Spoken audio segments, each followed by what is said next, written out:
Alright. Hello everybody, how's everyone doing? Ame Gakita this year.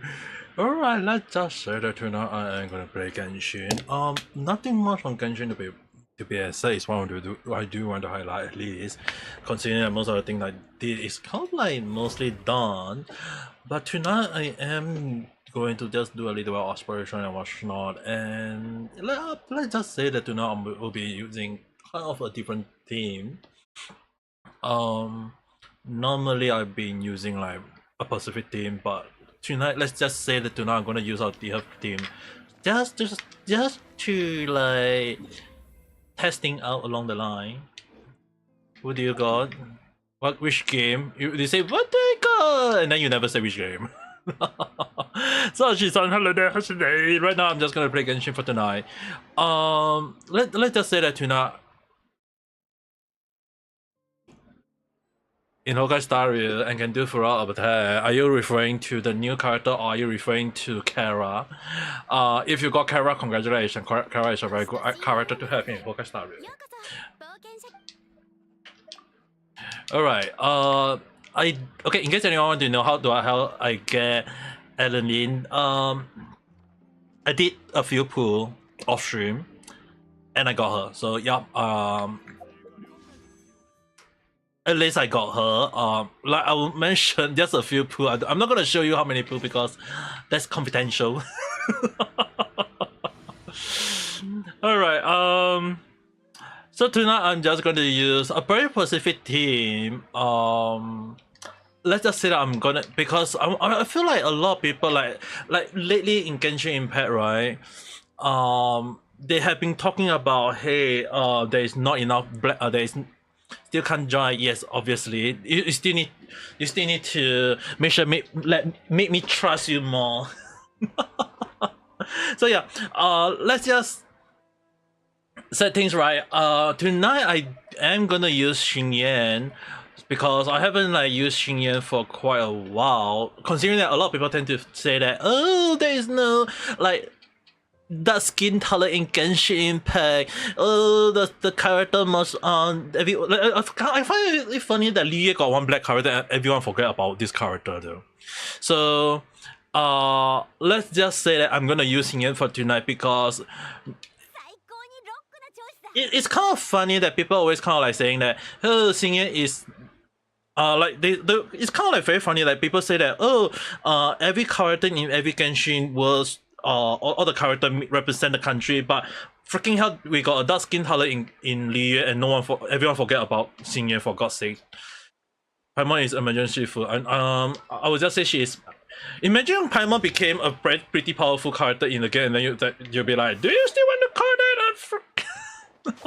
So yeah, tonight I am going to use a very specific team to try for XinYan. As much as I do want to try Yuan, I'm not setting like the rule must that I must only use 4-star character for tonight's stream.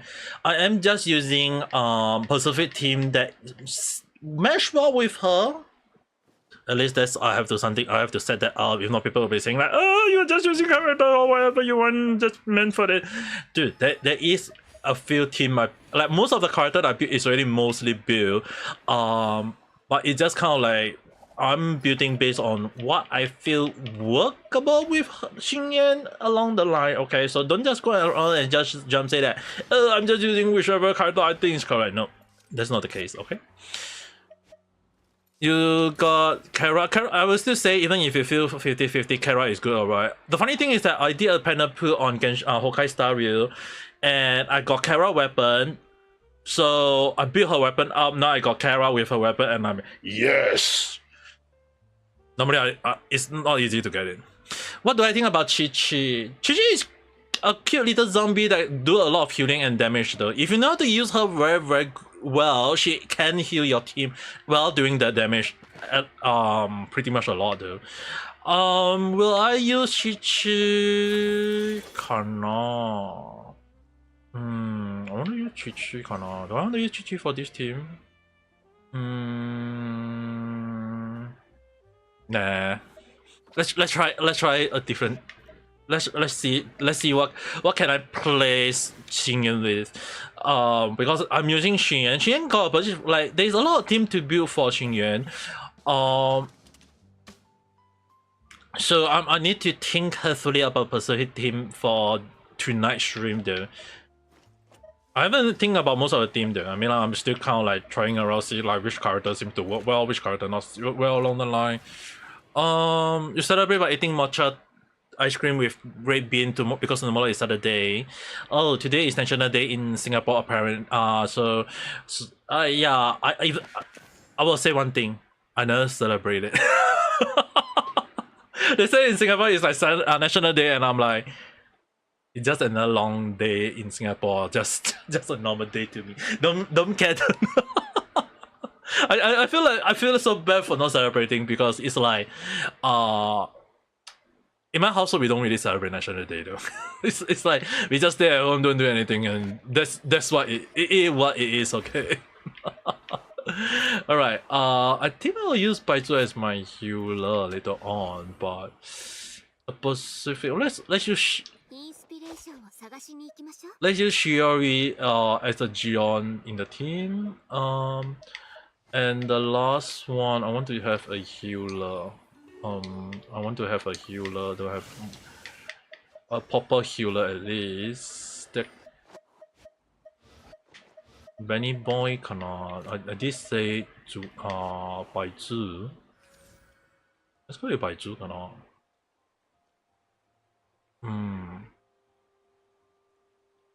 I don't want to go with Kokomi though. Let's go with Kokomi. Luna-san, hello there, how's your day? You're gonna attack other people, go and have fun, Zaizu-san. And what is it, Luna-san? I just only started streaming, okay? You need to get your blood sugar checked. Go and drink some water now. Benny-san. Go. Go. Drink some water! Do you see how red your avatar is? Nande? International Day. Dude, do you see how blue? Do you think I celebrate National Day? I just said earlier, do I look like a person who celebrates National Day?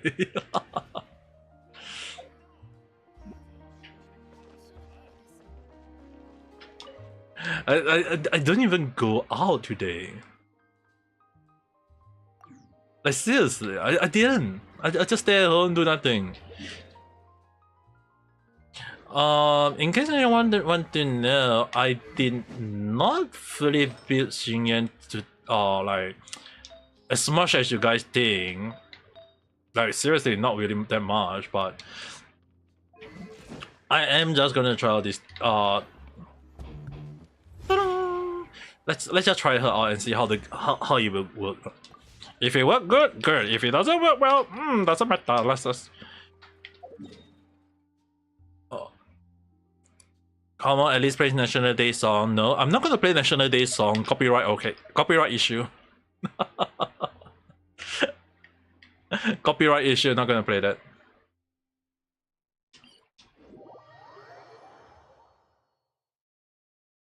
You have really prepared for Aganti, she can have that. Because you didn't have Aganti, now you're just gonna sit well with. But don't think that Kara is not good, okay? Imagine like if you build her properly and the enemy keep attacking you, like at the end of the stage, I can't recall like so far it just seems from what I know, it's that a lot of people tend to forget that once you reach Pacific stage, the monster will keep on attacking you like a lot of time in Honkai Star Rail. So if the enemy keep attacking Kara, yeah, you're gonna have a lot of fun because Zaveron is going to help counter all of the attack in a way, depending on how you look at it. Hand itchy. If your hand is itchy, make sure to go and wash your hand. Don't go and scratch it. It's not good if you scratch it. She's pretty Galatea because he's pretty good with Blade Team. Just go and build however you want. I mean, like Honkai Star Rail, I'm not gonna care about how you build your. Like Vanessa, I already told you already. Don't tell me or ask me about how you're gonna build a character when when you haven't even built a proper healer in for how who know how long when.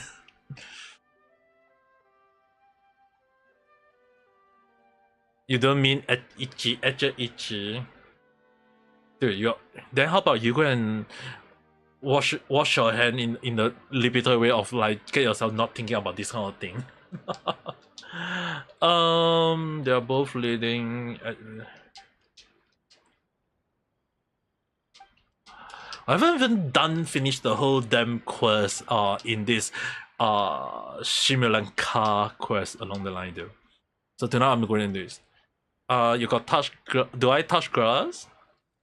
Dude, I just kind of like came back earlier when I went out to go and buy some stuff though. If you say touching with my hand, no, I did touch the glass with my feet, so that is still technically touch. More like, so you can't really say that I'm not. I did go out to the supermarket and have to walk past a patch of glass.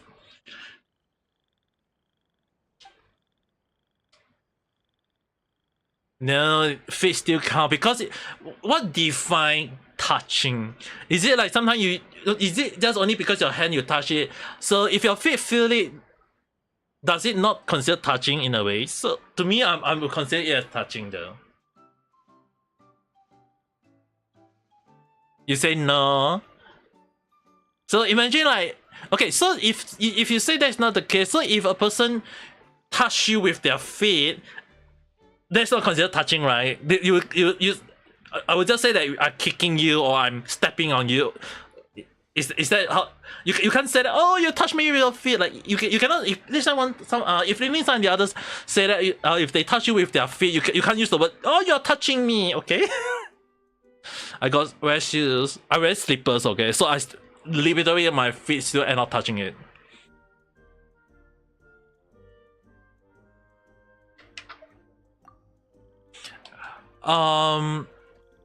In the sub DPS but also healer.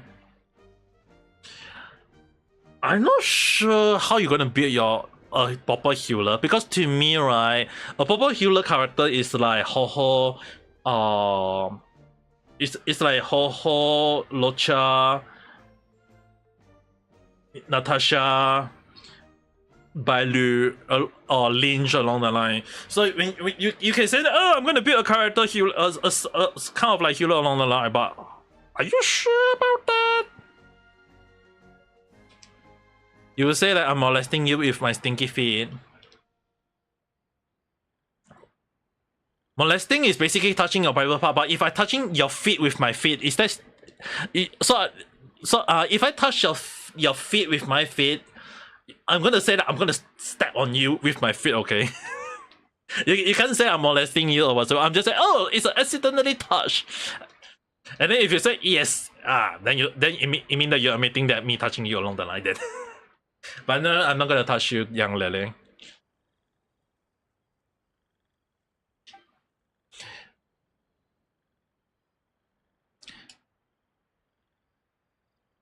Dude, you need a proper healer in Honkai Star Rail. A lot of time you need a proper healer, unless you got a freaking tank that can tank every attack. If your tank can't even tank every single attack at late, like very late game, yeah, that's not the way, because you are gonna end up dying with all your team. I mean, I see a lot of people complaining about like, oh, why is it that like all the character is not attacking the tanker? Dude, the game is randomly attacking anyone. It's not just the tanker, unless your tank got ability to taunt every enemy like the Trailblazer Perseverance form. Because if your character don't have taunt attack, that is not a tanker anymore. It's just basically just standing there and do nothing, you know. Yeah, a tanker definitely have to have the ability taunt, but so far in the game for most Perseverance, I don't see the word taunt except for the Trailblazer. Like, he got the ability taunt, and even that alone is not enough to like taunt all the enemy. It's like the enemy can be resistant to taunt, and I'm like, oh, I'm a F. So when that actually happened, it's like, dude, is that even a tanker? Like like the latest character in Perseverance so far is Eventually, like we all know very well that he's a very good tank, his ability to create a lot of tank, especially if your team is all follow-up attacker, he's a very good character to have in the team. But you still need a healer, because at the end of the day, people say, oh, why is it that everyone is like, dude, you don't have a freaking healer in your team. Obviously, if the enemy is going to do a lot of damage to your tank is not enough to tank. Obviously, you need a proper healer. It's back to the old style of playing RPG, MMORPG game, is that you need a, like, in anyone who asks me, like, in the past when I used to play MMORPG game, the two important roles that I always place in when I like always go in for, like, to the point that I'm actually tired of playing all those two characters, is basically tank and healer. Like, I play as a healer support throughout my life, like even in like even when I'm playing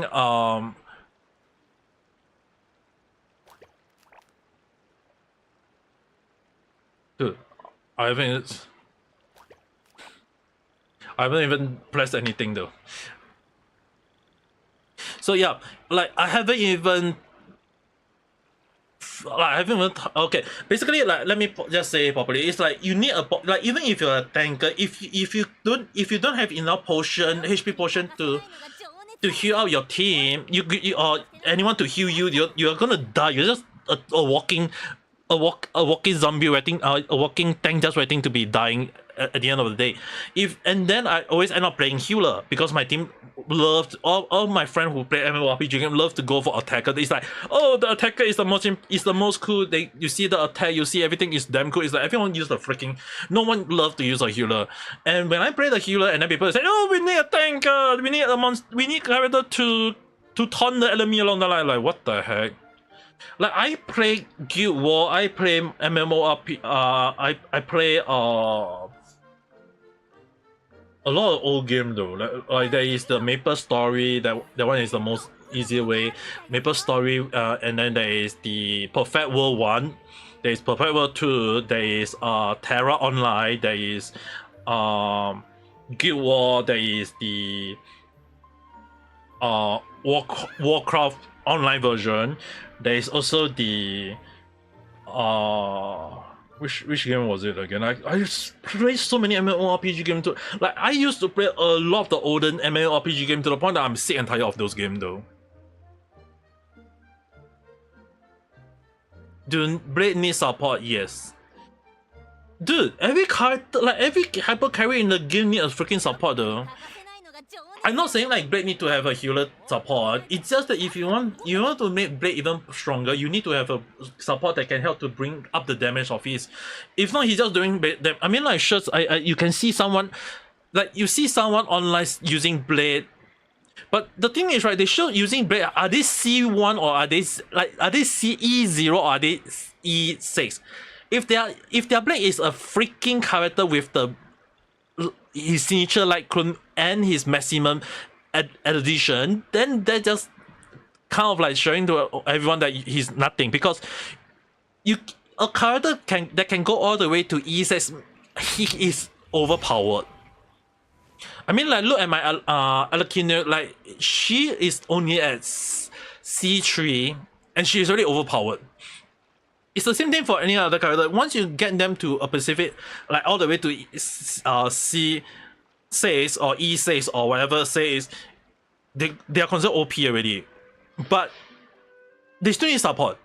Like, if you want to do even more damage, you add support. If you don't have the support, then if they end up dying, or if they end up not doing damage that you want, that's on you, that's not on me, because you didn't want to go and invest properly. Like, this is really the point of, like, saying, like, sometimes investing in the character as well as the support is actually, like, in terms of every single thing, it's much better if you invest in support than the character itself, because your carry can be a hyper carry, they can do whatever damage there is, but if they end up dying or they end up not doing a lot of damage, and you complain about the damage not good, and that's your own issue, you know. It's not really bad to the point of, oh, is it a skill issue or is it whatsoever issue, you know.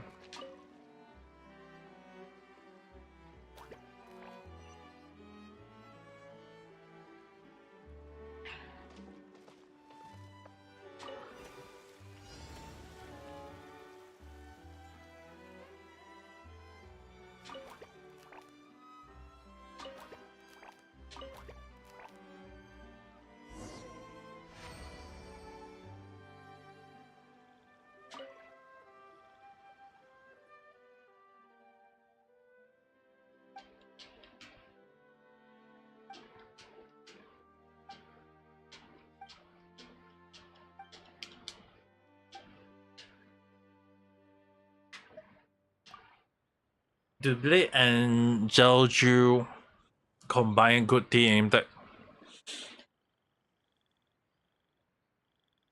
you mean the general and Blade? Depend whether you want to go for 2 attacker in the team or do you want to go for 1 attacker in the team though.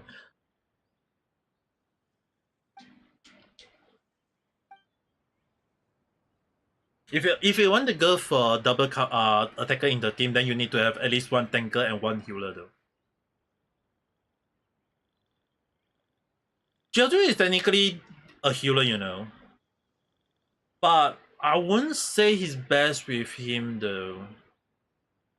I don't have him, I don't know. I mean, like, he's not released yet. But based on a lot of papers, they will say yes. But I would at least say Blade would be good with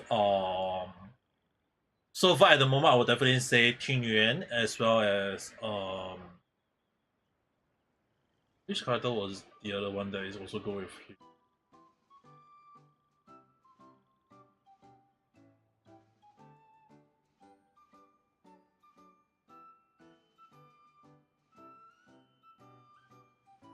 I mean, like, if you get him and you use him, if you build him up as an upper healer, then what's more to complain about?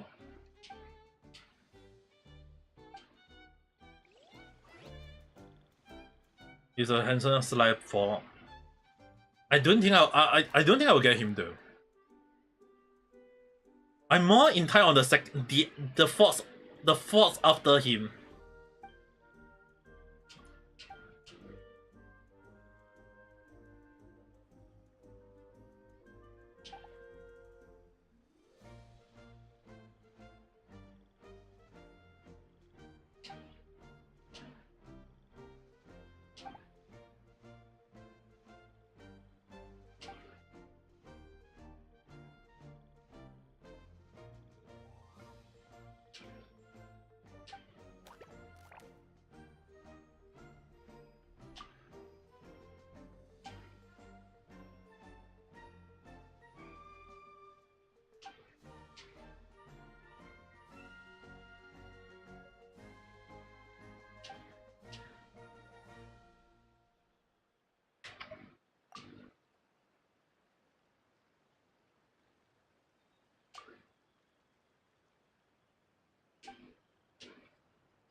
Paimon, never seen you jump that far before, except that you were running away from monster.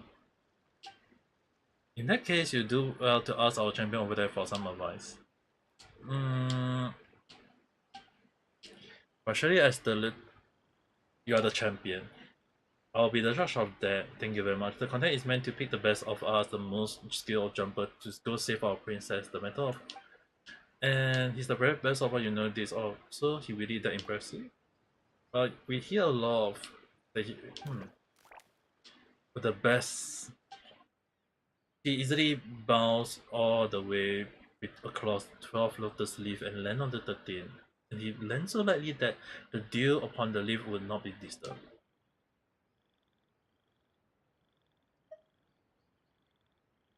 So he's not in the good form right now.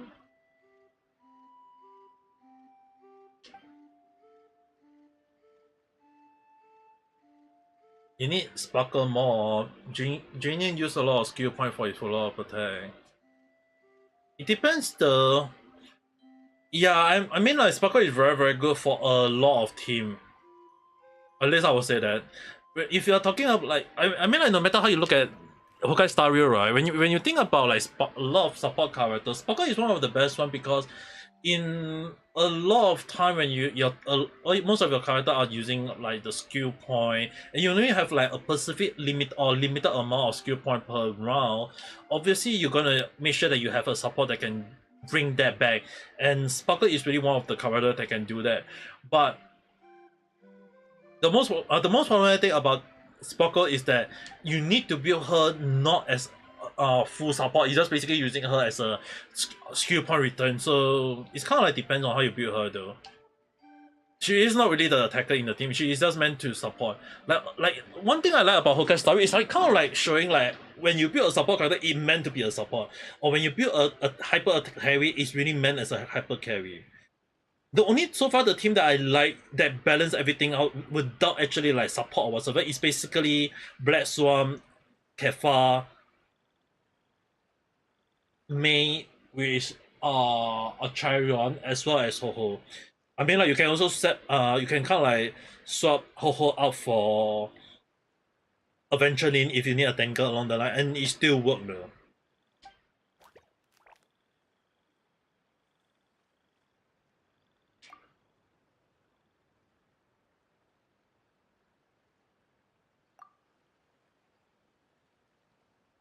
Alright, let's just do this one.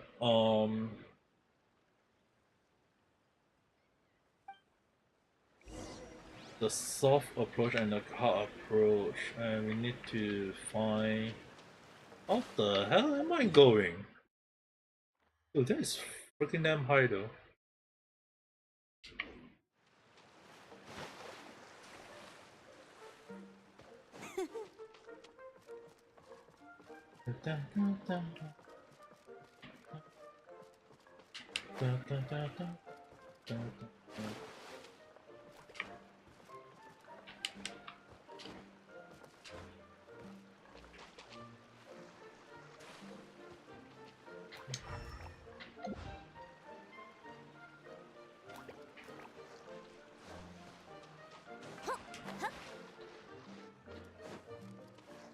Is there any more?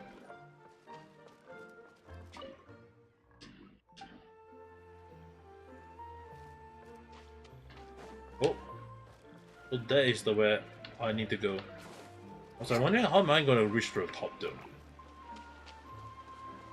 I see one place that can. Why is there a rabbit? Not rabbit. A fluff rabbit. Just.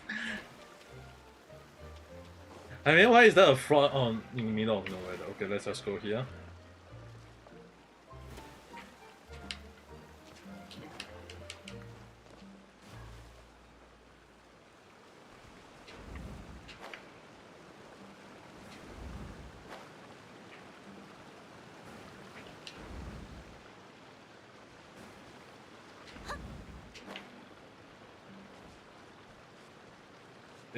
The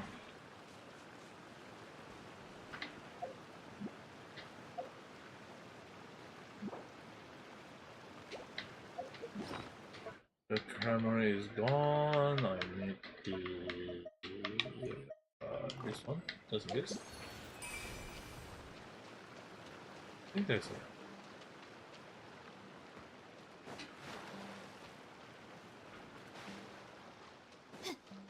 Is there a path here then?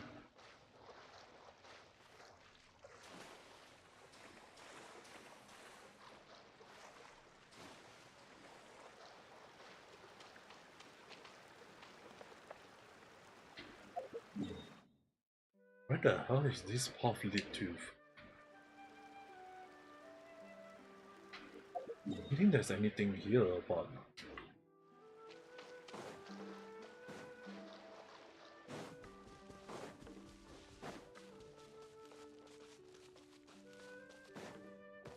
I need to go to the top.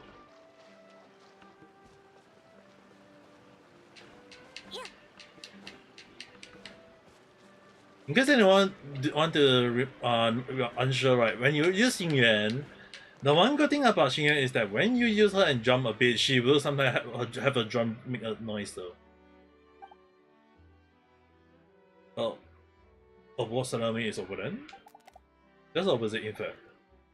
We are of the opinion that the things are far from over. Indeed, I hereby announce in my capacity as a referee that you have one more chance to jump. To maintain the fairness of this competition and to fulfill our duty to the calling, you must do a re-jump. I may as a contestant sees the competition rule persisting to competitive behavior that may bring harm to oneself and one trial. I fulfilled my second jump attempt. I do not want to disappoint everyone again, nor bring ruin to my calling. This is the one truly responsible course of action. Wow, even had the Pacific Claw. Damn, even give it a touch of emotional appeal. Alright, look like playing the hardball isn't going to work. Oh, Little Deal and Lotus Leaf, but you haven't left the avenue. I don't understand what you meant to say, dear guys. If you really want to give up, you won't have stayed here. That's true. You can see everything that's going on in the long distance jumping contest from here. If you really have given up and no longer want to have anything to do with the contest, why would you stay? I don't wish to talk about this anymore. I believe I've been here. Sorry. It just ran off.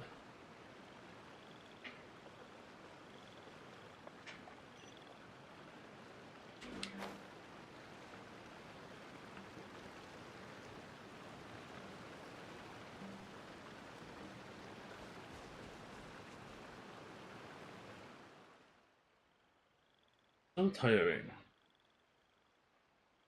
Listen to us, will you? Is there anything else I can help you with, dear guest? You saw the terrible state I was in.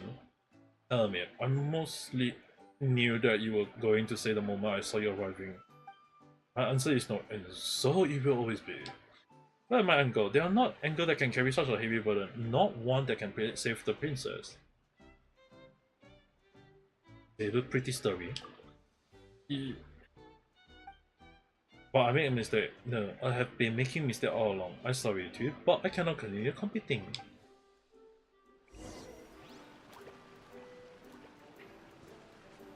Damn.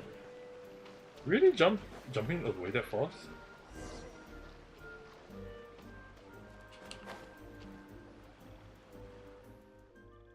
He just want to tell you one thing. One last thing.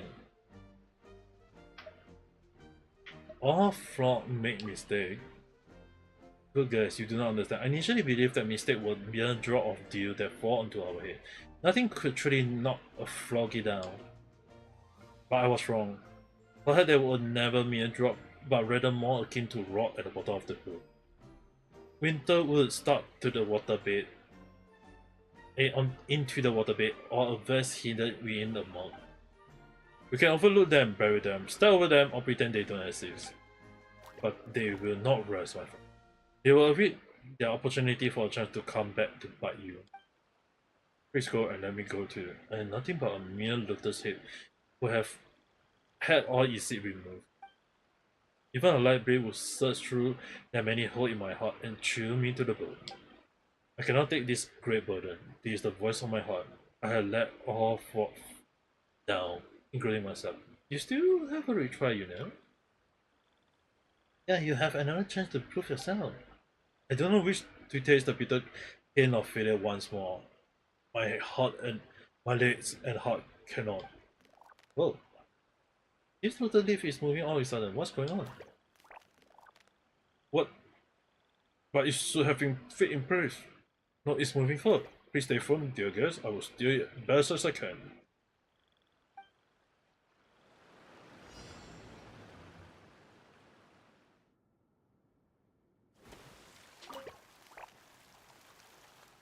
Oh. So this is where we come here, Carl. Don't worry, just...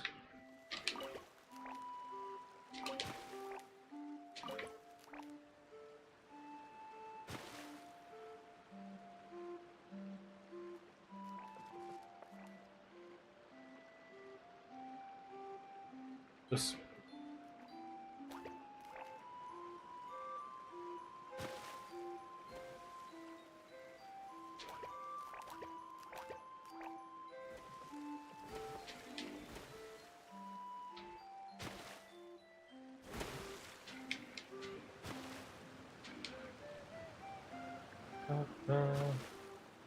Good.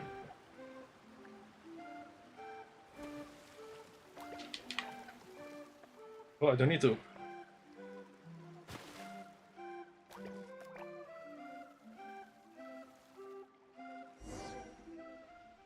We are big. Whoa.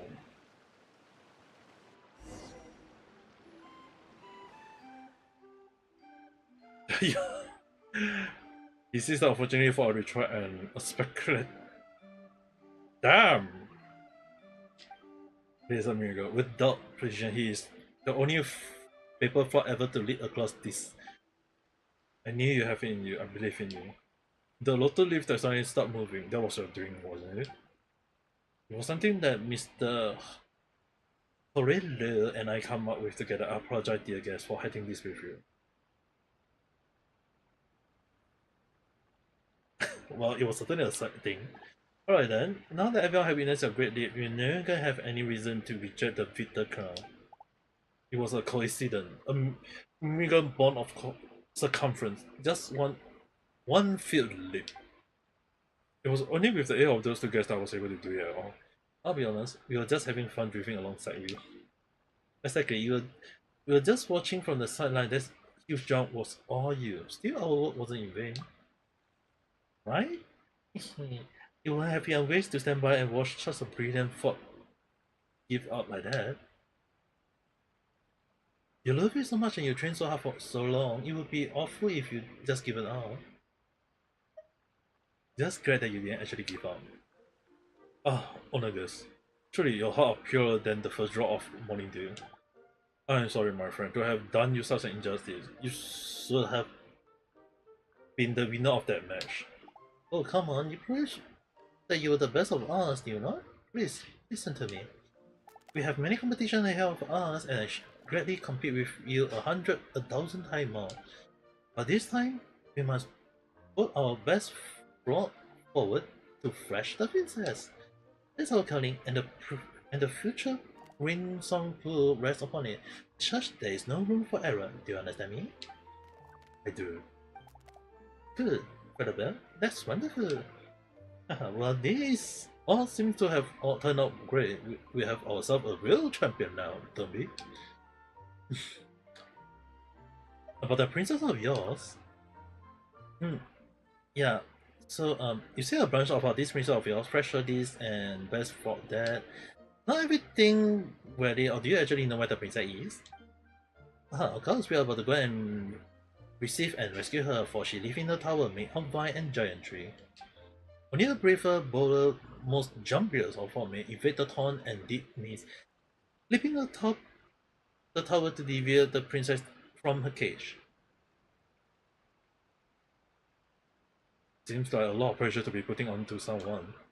I'll definitely fall down halfway. Come on, Flabelle. Don't be in such a rush to return to the pond. Why, we have yet to even lay height upon that tree. Our hard work has paid off. We have located the tower. It is in the kingdom of Breeze and Bell. Mr. Hello? Where's Nerutan? Is that your name of calling Nerusan? Maybe asleep? And Richie-san, hello there, how's your day? I think Nerusan is asleep, right? Let me do a check. Where's my Discord? Let me check my Discord. Nobody shut down my Discord though.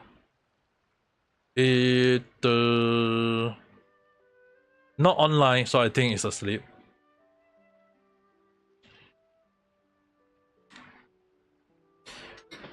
Yeah, right now I'm playing Genshin. Alright. Are you certain that this is our destination? Absolutely! I personally went to inspect the place. That whole day is so high you can barely see the top. Oh, excuse me. There are none, I reckon, who might scale it apart from our paper flocks. That's not really impressive. Then let's meet in the kingdom. You're coming along too? That would be wonderful. Look like we got quite a crowd for our little princess welcoming party. Not bad, not bad at all. See, I knew that things would work out for the best. Let us make our preparation. Let's then set forth for the kingdom of Breeze and Bell. As for you, dear guest, we shall see you there. Ah yes, Mr. Philippo. Please go to the Hoyoverse ceremony first, will you? It will take place at the pond. No. America.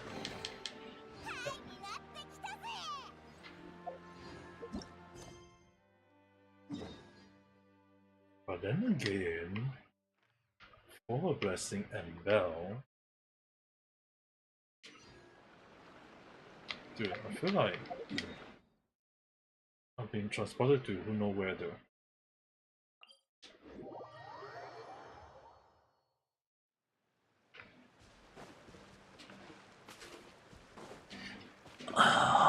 You just were also lucky you didn't send.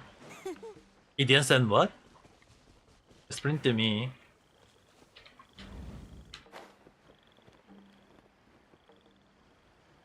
What didn't get sent?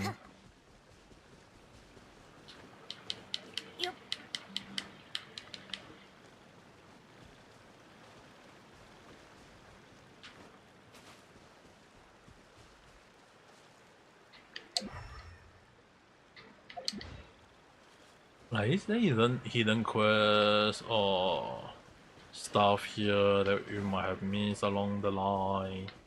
Because I'm checking things out first.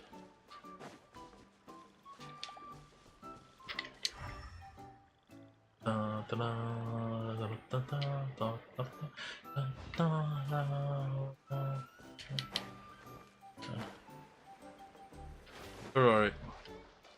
A pickup line that you're gonna regret.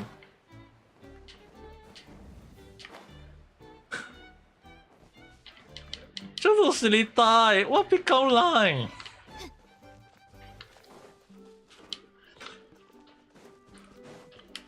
How can I pick online though? I'm kind of curious though.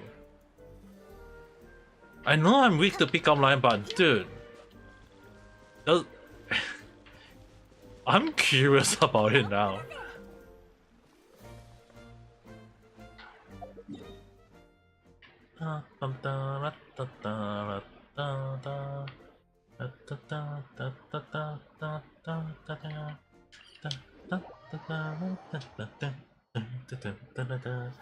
You doze off, then go and sleep, young lady. It's pretty late on your timing, is it not? If you're tired, go and sleep. You're not gonna sleep. If I said it, I'm gonna No, Richie-san, I'm talking about. I'm saying that go to sleep is Venice-san, not you. I'm not saying you. It's just that Venice-san need to sleep, even though tomorrow is Saturday. Game first. Well, then game as much as you want. Don't complain to me when you don't feel. There's a question just now.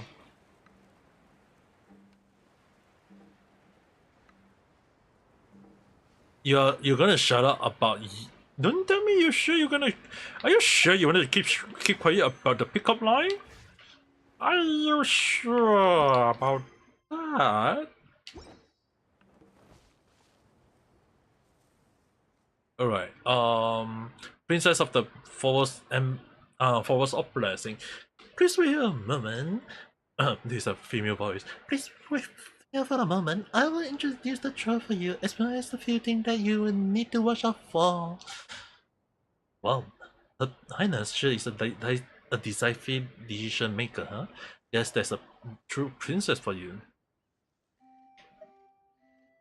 But your Highness doesn't seem particularly surprised. Hmm? Oh, perhaps my introduction seemed a little too forthcoming. My apology. In truth, there have been many squirrels who, like you, have suddenly turned out and declared their intention to undergo the trial.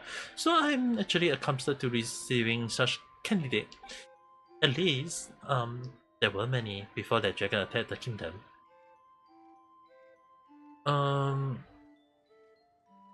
You say it was to retrieve a relic? It is indeed. As I mentioned not long ago, a giant dragon passed through our kingdom. We tried our best to drive it away, but before leaving, it trampled both the troll ground and the scattered site where the relic was kept to sniveling. Our original stable troll environment is now very different from the way it used to be. The wind current have become unpredictable, causing a dramatic increase in the difficulties of Sun Trial stage. After the environment changed so dramatically, some candidates who could easily pass through the first few stages before now find even the first trial too challenging. From another perspective, the current trial is actually a better test for candidate true strength, so it should better help us choose a strong guardian of the kingdom.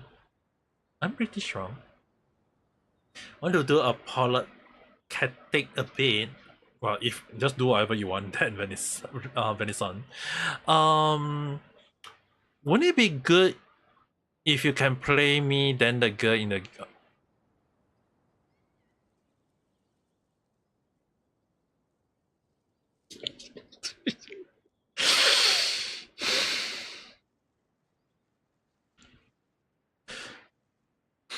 which is on.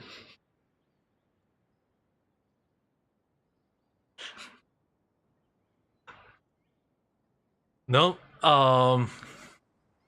nothing. You did not hear a cackle. I did not laugh. No, you guys did not hear a laugh.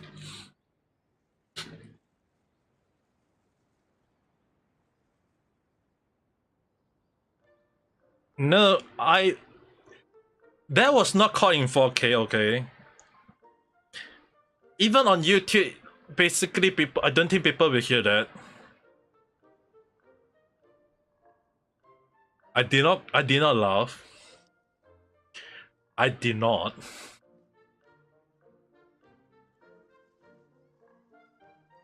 Who say it's on YouTube?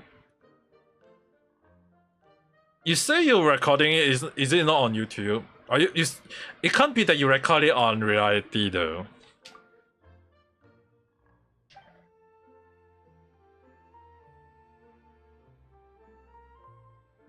Yuppie. No, I shall not believe it until I see it with my own eyes. So yeah, I'm not gonna trust it for now. No, you did not hear a laugh from me.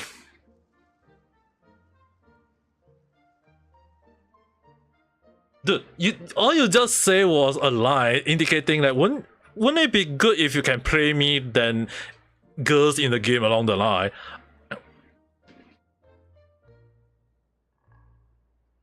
No, I did not. I.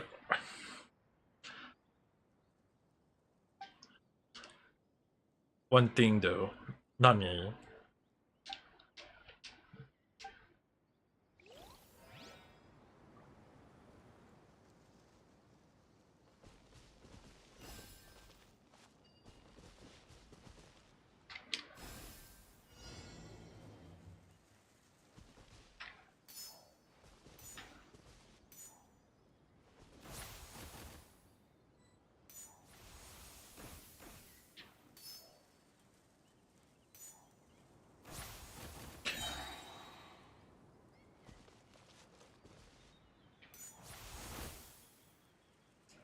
If it's not funny, why would I repeat what I say 2 times?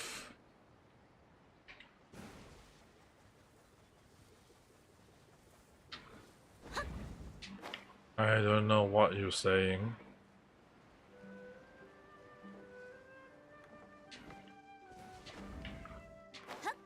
Shitty mushroom.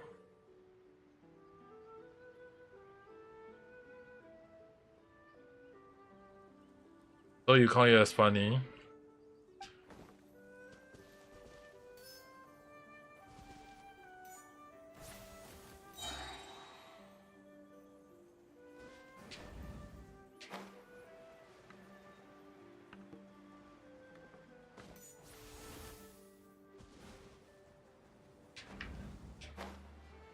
Wakarimasen, I don't know. We don't know.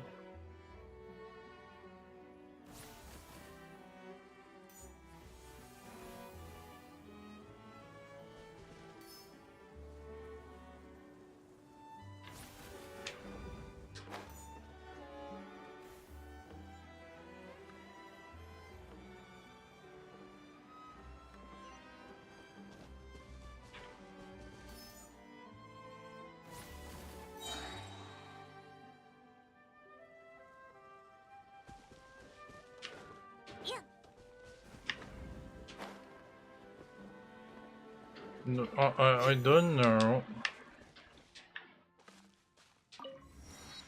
I shall keep my silence.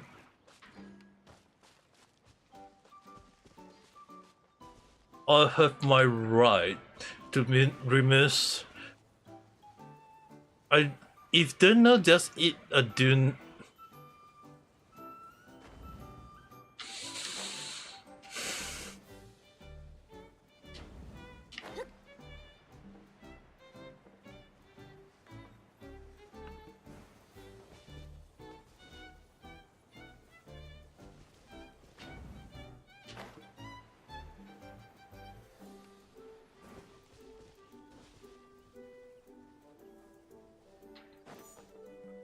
Yeah, big. Why is Sunny quiet? You say it's not funny. I didn't say anything not funny or whatsoever. You're overthinking.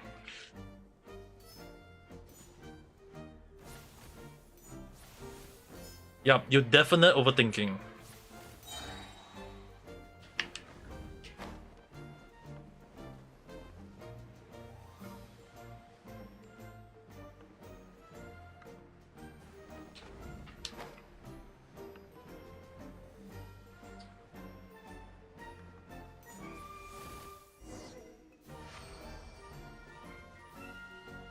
If you are thinking that, explain why the avatar smelling more wilder.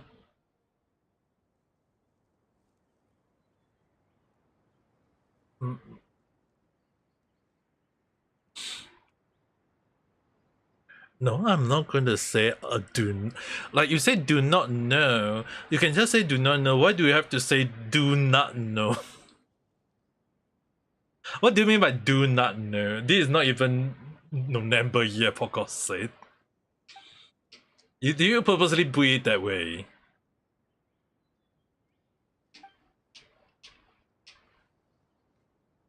Is do not know is N-O-T. You don't purposely say you do not know. People are gonna say that this nut joke again at this point of time, though.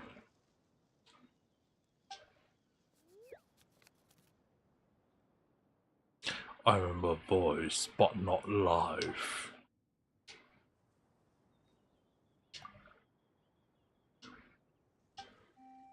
I guess there is further stuff here later on, but at least we got the teleportation here.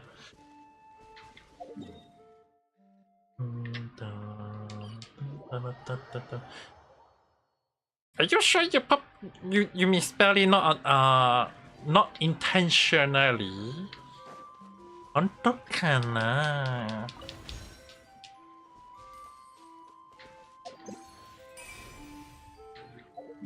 Untuk kana. So no one do not as a shot.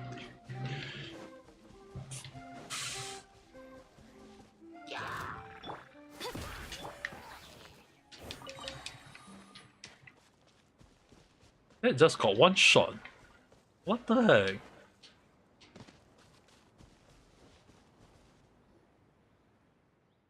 You're afraid of kissing your cat?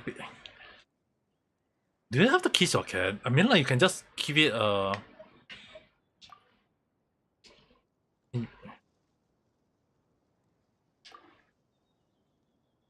You tell the story of the dragon. I mean, like, go and just give it a hip pat, like, go and have fun. Kissing important. Well, at least I don't kiss my cat. I don't want to have a freaking hairball on my mouth, too. Kiss the cat and the cat's gonna scratch. Dude, my cat will... The thing I would just say, right, if my cat dares to scratch me, I will bong his head with a 3-meter packet, dude.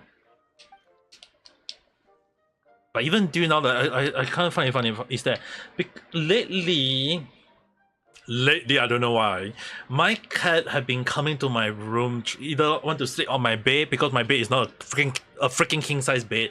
If anyone who are not aware of the story, my sister was working in a doing revelation for someone, and the person doesn't want their bed, and my sister just asked like, do I want the bed or not? It's a 2 years old bed, and I was like, are you sure that the customer don't want the bed? Like, it's just like a freaking 2 years bed. Are you sure they don't want it? And my sister was like, yeah, they don't want it. And I was like, okay, sure, I don't mind. And it was a freaking, like, she initially thought it was a queen size bed until when we realized that it was a freaking king size. So in my house right now, there's like half of my room is being covered by the freaking king size bed. And because I'm sleeping on the one half of the bed, like I got one, I'm basically sleeping on one half of the bed. The other half, because it's totally like a lot of space on it, my cat decided to say, you know what, I'm gonna take the other part of the half. I was like, damn, my cat want to sleep with me. Your cat just like biting your feet, and your cat just come to you. Dude, I don't let my cat bite me though. It's not good though. Your cat is outgrown Chundale Kitty. Sure about that? You have to actually, at least let your cat have some discipline, alright? Alright, let's continue the story. At the time, I was too panicked, so I just gave the order to drive him away. Have we had the chance to calmly speak with one another, perhaps? Never mind. What's done is done. We must focus on the problem at hand. As for the dragon, once all our problems is resolved, I shall visit him personally. Now, let us focus on the relic. The relic is down there. Pass the trial and you may claim it. I'm not thought that the relic will be protected by some kind of shield or guard or something. But it looks like just lying there, and it doesn't seem like anything stopping someone from taking it. Just a hop and a step away. What you say is correct. The relic does indeed have a seal, naming the trial that you've been seen. According to the kingdom record, one must pass the trial in order to retrieve the relic. Conservatively, if it's taken by someone who has not yet passed the trial, it will lose its meaning as a relic. Thus, even I must pass the entire trial to retrieve the true relic. There must be both a trial and a challenger to do so. Without satisfying those two conditions, the best case scenario is that we'll be walking away with a useless lump of stone. The best case scenario, does that mean... Oh, sorry, wrong person. The best case scenario, does that mean something worse could happen too? Those who act in defiance of the rules shall be cursed. Cursed? Oh, in that case, let's just go ahead and accept the trial. Discipline. He's just taking and acting like a trump. Dude. Even if you say that we're right, you still need to like, you still in some form have to, I mean like, imagine like if your kid is, imagine like, okay, don't need to say imagine your kid. Imagine that when you're not disciplined, do your parents not like discipline you along the line? Surely your parents were kind of like discipline you in some way, somehow, somewhat, right? So if you don't do the same thing to your own cat, I'm not saying that you have to punish it a lot, but you still have to like, you still have to like discipline it a little.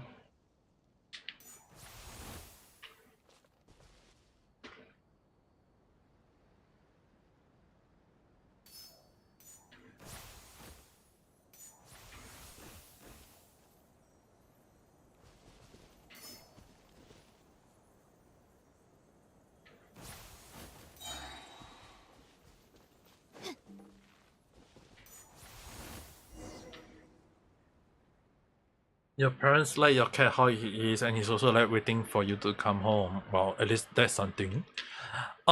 Discipline by locking me out of. It's the kind and you're still aware, you're just gonna meet her. Your cat like to sleep in your freaking between your leg. Dude, my cat loves to sleep on the freaking side of my bed though. Because like I said earlier, my cat is freaking, like my bed is already a freaking king size bed already. So it's like, right now I have to clear off some space. Although my room is already got quite a lot of space, but I still need to clear off some more space to at least make sure that my room is still looks spacious. Yeah, I think I might have to clear my room a little bit. A little bit more. Yep, そうですよね。まあまあ、I do have to clear my room a little bit more though. Only option is the only problem is that having a freaking. Now I think about it, right? I do need to clear out some of my bookshelf though. Damn. Oh well. I will do that next time. But yeah, I don't let my cat come to my room because I don't want to sleep. Okay, there is 2 reasons, okay, that I don't let my cat into my room. Number 1, I don't want it to have my bed full of furball. It freaking have a lot of furball every single time. Number 2, I don't like having the furball getting into my PC. Okay. I just cleaned it recently and I saw like quite a few freaking hairball inside, and I was like, at the back of my mind, like, shut up! At the back of my mind, like, dude, like, yeah, I have to maintain my, do some sort of maintenance on my PC, okay, if you guys are wondering. Like, if you don't do maintenance on your PC and if there's a lot of dust in it, yeah, your PC is gonna overheat a lot more than you might think though. You have to do some cleaning on your PC whenever you can.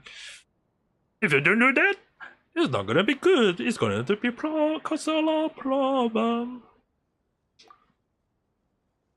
Is that so? I'm glad to hear that because you two are the most guardian-like candidate I've ever seen. Then let's continue. The current win conditions are just right. No problem. Hey, everything going great. Maybe we are the guardian of that Her Highness have been looking for. Your Highness was outstanding too. Thank you for your kind word. I in fact passed the trial many times before the dragon destroyed the scattered site. Purely in terms of rank ability, I am confident that no other squirrel is my equal. Previous candidate found even the first few stages too difficult. But if Her Highness already passed the trial, how come you didn't take the relic? Unfortunately, the true relic had yet to acknowledge me. So even the guardian required the relic acknowledgement. That I do not know, but had it thought I didn't pass the trial? Surely there are hidden, there are hidden. Oh, I know the relic never lit out for me. But you, not only have you come precisely at our kingdom's hour of need, but your capacity are undeniable. That is why I believe you will earn the relic acknowledgement. I'll continue the final stage of the trial away. Only option you have EIS just sleeping in the washing machine. Dude. Richie's son? Last thing I want to hear is someone sleeping inside the freaking washing machine though. Who in the right mind sleep in the washing machine though?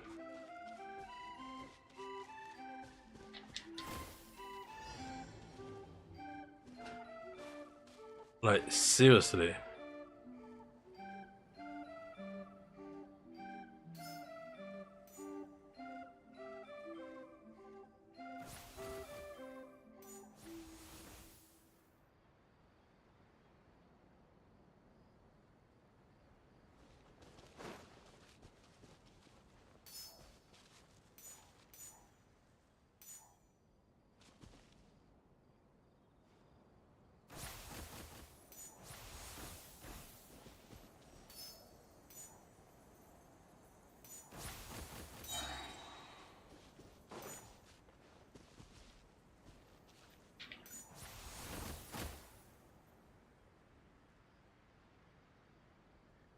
We have guess.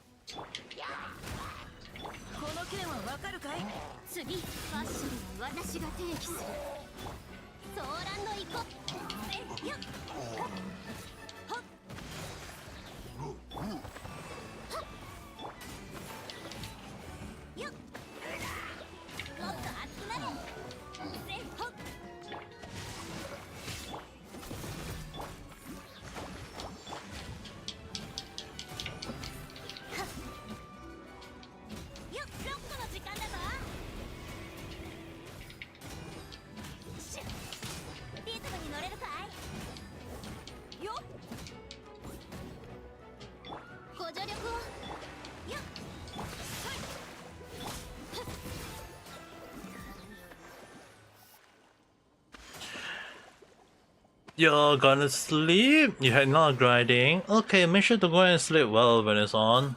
The last thing I want is you saying that you are not asleep. You really done a lot. I will hear enough that you have. Which stay with the run. Oh, where the hell are you?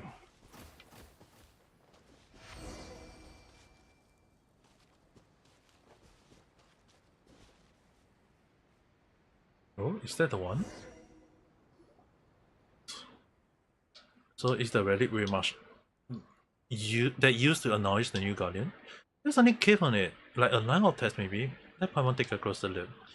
Story follow rules, unfolding in cyclical pattern, but each must follow its own course. It's probably meant to encourage challenger. Those who have been there, even I do not know their origin. I sense that they may have some great significance for the kingdom, but I yet to guess their meaning. Whatever the case, given your performance in the trial, you are undoubtedly the most suitable candidate for the title of guardian that I ever meet. Your ability and judgment are beyond question. Meeting you at a time like this is truly a blessing for our kingdom. Now that we have retrieved the relic, we may hold the ceremony right away. I'm fully confident that your courage and ability will have won you the very respect. You flatter me, your highness. You forgot to log in Triple Z yesterday and now it's a good day. Then go and do like how many games do you have, Nemurenai? If you have forgot to do it, go and do it now. You forgot to do it yesterday, doesn't matter, you can do it now. It's kind of funny that how Venice-san disappeared and then Nemurenai appeared though. And Milza-san, hello there, how's your day? 6.2 crit rate better than 6.2 crit damage. The question is, I would say crit rate is better. But the question I have to ask, Milza-san, what's your crit rate overall at the moment? Key in point, the bare minimum crit rate, crit damage, it has to be 40 to 60%.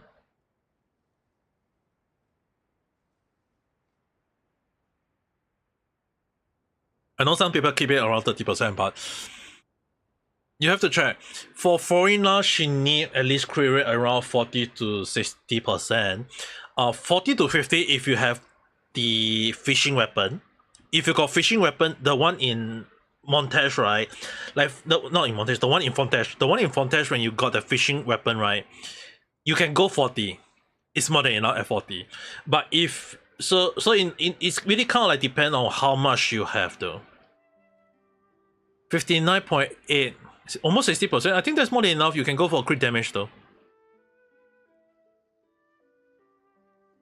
If you got around 60%, that's more than enough really.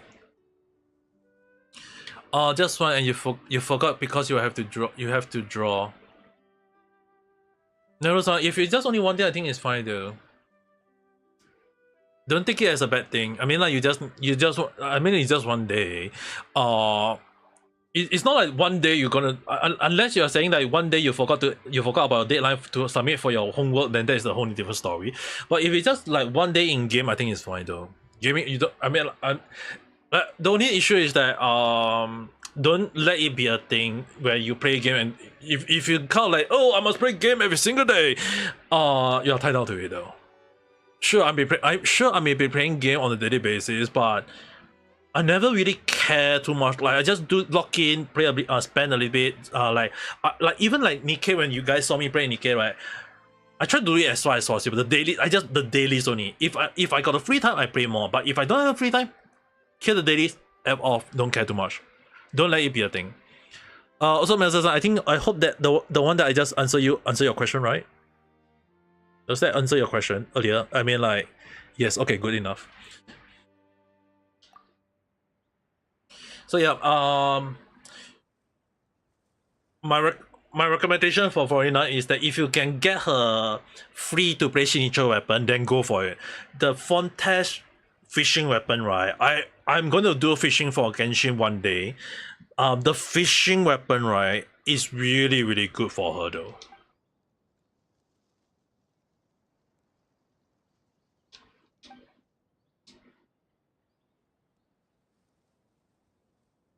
Never judge a squirrel by its appearance. A visitor turning up at a time of crisis, a guardian emerging from the trial victorious, and the verdict in our procession intact and unharmed. Your Highness, everything is exactly the legend says. It seems that our kingdom finally have a future to look forward. We shall find out soon enough. Now please place your hand on the verdict, let it light out and proclaim that you are the guardian of the kingdom. Have you even light out at all? Let me take a look. It's been so long that it can't light out anymore. Now, how can that be? It's all the detail match, yet the verdict still... Whatever case, let the verdict is still our hand, even if our guests have failed to a bit of knowledge. No. Your Highness? Place the verdict to one side. It is my kingdom for which the challenger had come. Therefore, it is I who must acknowledge them.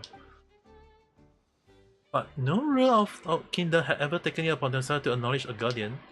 Let us create a precedent for future rulers to follow. Please come forward. As Princess of the Kingdom of Breeze and Bell, I hereby declare that you are recognized as the Kingdom Paladin of the Breeze and Bell. It's my honor. Wait, is 32 crit damage like a lot for Arena at level 80? But once you go to level 90, you just go, that's the standard damage though. But if your Foreigner damage can do 32 crit damage, that is a lot, you know. Like, that is a lot, and that is a very good damage. Like, seriously, like, a lot of people can't even reach beyond 10k, 20k per hit, you know. So if you can hit like 32k one hit, that's very good. Which is the reason why Foreigner is really considered. Like, this is one of the reasons why Foreigner, like, she's easy to build, but she's also good to build. So, it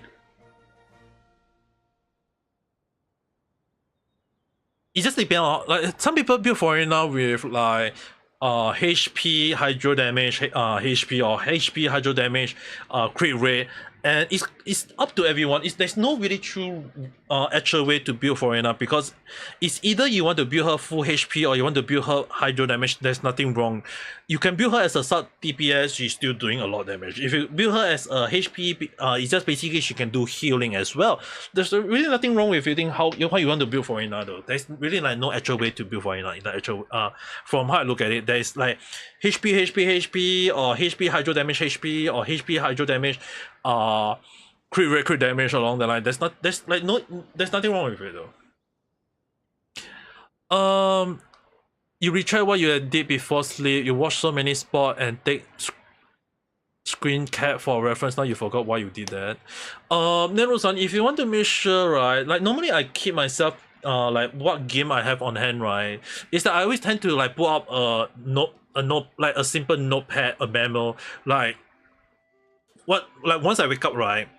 I'm gonna just like once I wake up, I spend around 1 hour playing Honkai Star Rail, Genshin Impact, and Zenless Zone Zero. Like literally 1 hour. I set it 1 hour, but often more than not, I only spend 30 minutes. So if I can spend less time on game, I will just set it and then just F off. I don't really care about like how much I do in the game. Like which the reason why when I say like if you guys notice like why the Nikkei one I didn't did the chapter, it's like it's not that I don't care about the Nikkei game. I like the Nikkei game. It's just that I don't have the time to put in too much effort into the game. The only time you guys see me at putting a lot of effort into the game is only when I stream the game. So if I can stream the game, I will just stream the game. I just play the game as long as I can, and you guys will see me spending a lot of time on the game. But if not, often more than not, I will just kind of like just see how much I do the game, and I just kind of like just be done with it, because there's no like you game is a game, but you can't let the game consume you. Because when you let the game consume you start becoming weird. Like you easily get mad over like, oh, why is the character looks not doing a lot of damage? Why is this, why that? Like sometimes I don't recommend playing too much game, but if you do play a lot of game like me, don't like never say, oh, I must do this, I must do that. I mean, like if one day you forgot to do the thing, just so be it. I mean, like there was quite one or two times I kind of like forgot to do the dailies for Genshin Impact or Honkai Star Rail. I'm like, F this, I'm just going to sleep along the line. Oh, I mean, like, if I'm sick, how you expect me to play the game? Obviously, I have to rest on. Like, my health is way important than the game. Okay, so it's really like, at the end of the day, it depends on how you think about it. There's nothing wrong on you want to play the game, but make sure you don't put too much effort into the game. The moment you put too much effort into the game, you lost it. And it's you get consumed by the game though. You mean that for the bell could jump over super high? You're right. The whole reason they held that contest was to find a champion to come rescue the princess. Although it doesn't seem like the princess needs saving, if you were looking for a super strong champion to win your contest, they just happen to have one. In fact, they're bound to a leap of potential champion over there. Wait. By contest, you mean trial? What an extraordinary coincidence. Though our job doesn't really have anything to do with jumping, still from what you say, it sounds like they have found a stronger candidate to complete their calling. It seems a trip over to Rin Song Pu is in order. Thank you for informing. Wait, by your highness, they are all people flock over there. They are nothing like us. They are not. So what? A guardian's most vital asset is what is in their heart, not their appearance. Ministers, you are to stay and look for the kingdom while I am gone. I will go to the Rin Song Pu myself. I hope that the champion over at the Rin Song Pu is as fearless and skilled as you are. Well, skill is certainly accurate. As for fearless, oh, you mean to say that the champion of there is actually a sheep in wolf clothing? Then that's more the more reason to go and meet him in person. Alright, that's it. Oh, if I going over to bring some food, perhaps I better bring some gifts.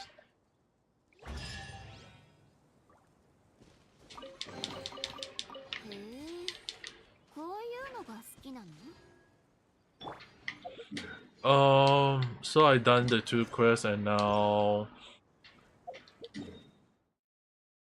Is there a hidden quest? I have to go all the way back. Seriously, I have to go all the way back.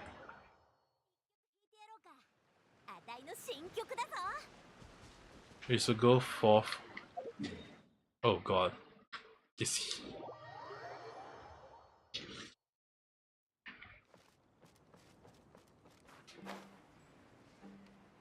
Oh, the floor is here!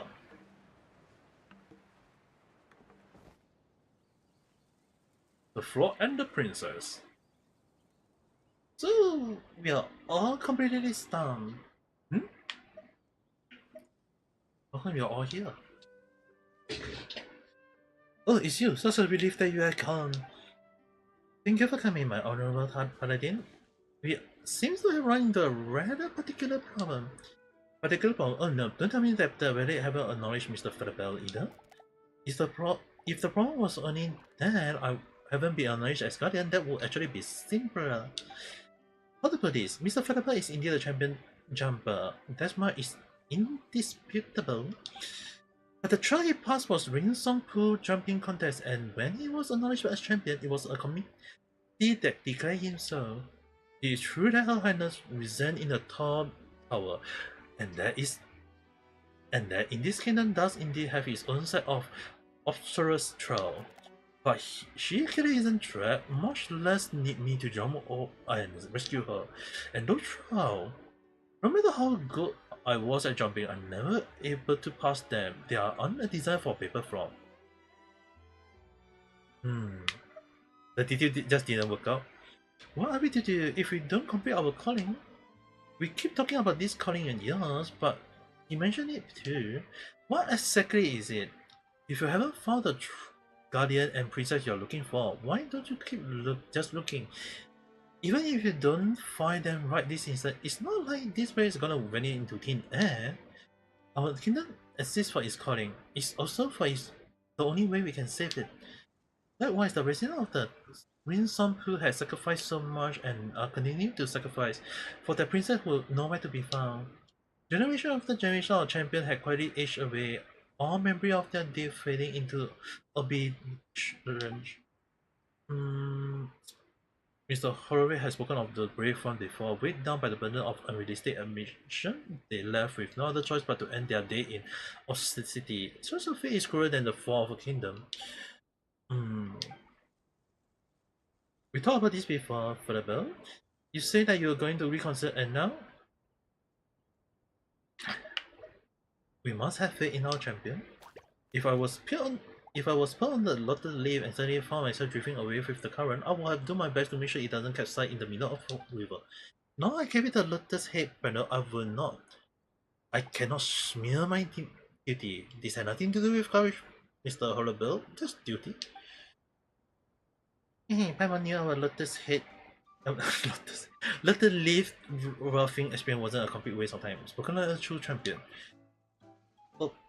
But if I do end up going overboard, you have to call for Assembly. He's definitely be better at this than I am.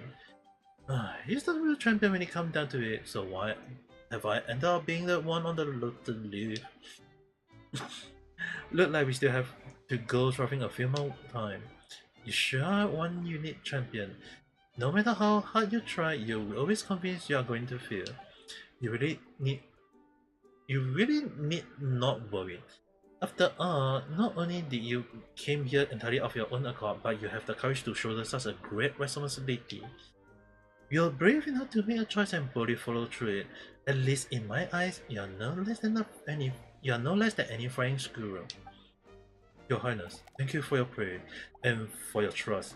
Besides, I'm already on this lotus leaf, so I can't get off now anyway. Now that we have the backing of so many strong fighters, I think we have high time we head into the cave of Erin Murmur to see what lurk is there. Someone Sephiroth? There's no use trying to stop me after all. When have you ever succeeded in holding me back? Come on, Leda. This is the last clue we have. We need to save the kingdom. But not a single princess had kept not a single princess had gone to the cave of Erin Murmur had ever come up again. If there's nothing in the cave of Erin Murmur, what does it matter whether I return or not? On the other hand, if there's really a clue to the salvation of the kingdom in there, even if I were to retract inside, that won't be such a bad thing, would it? What kind of place is this? Why does Your Highness sound so serious? Well, it's nothing out of the ordinary. Simply put, it's when those princes of past kingdom just for the answer. But even until the day of their kingdom vanished utterly, those princes had never seen again. By never seen again, don't you mean they disappeared too? There isn't a single fire crew that knew, but we'll find out soon enough. To be safe, I'll bring the relic along with us. Who knows what it might come in handy. Alright everyone, let's go. Given that one of you is an expert flying and the other one is an expert jumper, I trust you both will be able to keep up with me. And she fly away with the star. Well, she flew already. Let's catch up. What can I do for you? About the kingdom that failed to fulfill their calling? Alright, since the princess has acknowledged you at the party, it's only right that I tell you such matter. Prior to the current era of the kingdom of Bridge and Bell, this land was had known many kingdoms. Just like us, their calling was to find a guardian of the kingdom who would be acknowledged by the verdict. But those kingdoms which established to fulfill a calling declined and vanished before they could fulfill it. Not a single one of them managed to find a guardian who could save a whole kingdom. Vanish? So, if you can't fulfill this calling of yours, something bad will happen. That is correct. In some cases, the soldiers of the kingdom suddenly lost their voice, while in others, the kingdom's water supply dried up overnight. Having lost their future, all those kingdoms eventually fade into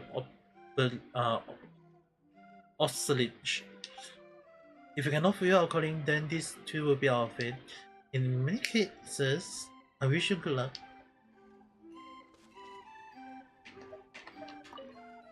What can I do about the kingdom that failed?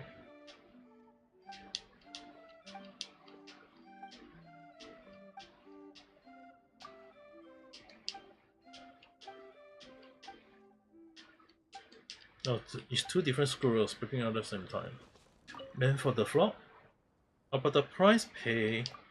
Oh, such a heavy topic. Well, seeing as you asked, it would be rude not to give you an answer. But everything seems fine over at Rinson Pond. You all look so happy to be John. The BMG remind you of Omori. It does though. I mean, like, if anyone knew about Genshin song, right, they always have the like some sort of like Easter egg song to it though. If anyone who play the Nikkei, like, how I would say it, like a lot of BMG I like is like there is some sort of like like if they have some inspiration from some of the game, it really is there, and if you guys actually go and check, if you go and check it out, Nikkei, the game that I've been playing, right? If you go and check out Nikkei and you just type Kraken boss, the Kraken boss song, the first thing I think if you listen to the song, right, the first thing that come to mind would be Pyro of the Caribbean. But because copyright issue, I can't show it on YouTube. But if you guys just go and search it up, Nikkei, Nikke, Kraken, BGN, or Boss BGM, the first thing you just listen to the song, you can just realize that, hey, isn't that Pyro of the Caribbean? The first thing when I fight against that, I was like, damn, that's the Pyro of the Caribbean song though. But it's like a fine tune of like you can hear the Power of the Caribbean song in it, but it's also not Power of the Caribbean. It's a whole new different song. It's just like the inspiration from Power of the Caribbean is in there, which I like.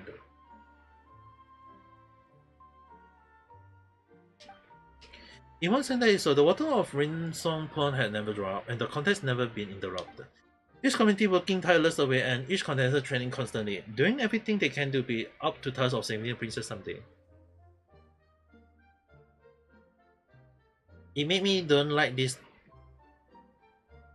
No, you I know you might not like it, don't get me wrong. To me, right, a lot of Genshin song, especially like those a lot of like very calming song, right? It made me sleep. Right now I'm not using a headset, okay. So I'm not listening to the song, but I can tell you, if I listen to the song, I'll be falling asleep.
You don't hate horror, but you feel like people but you feel like please not drama or sad song story.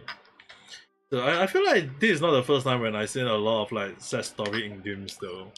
Game that is supposed not to is tend to be having a happy ending or whatsoever though.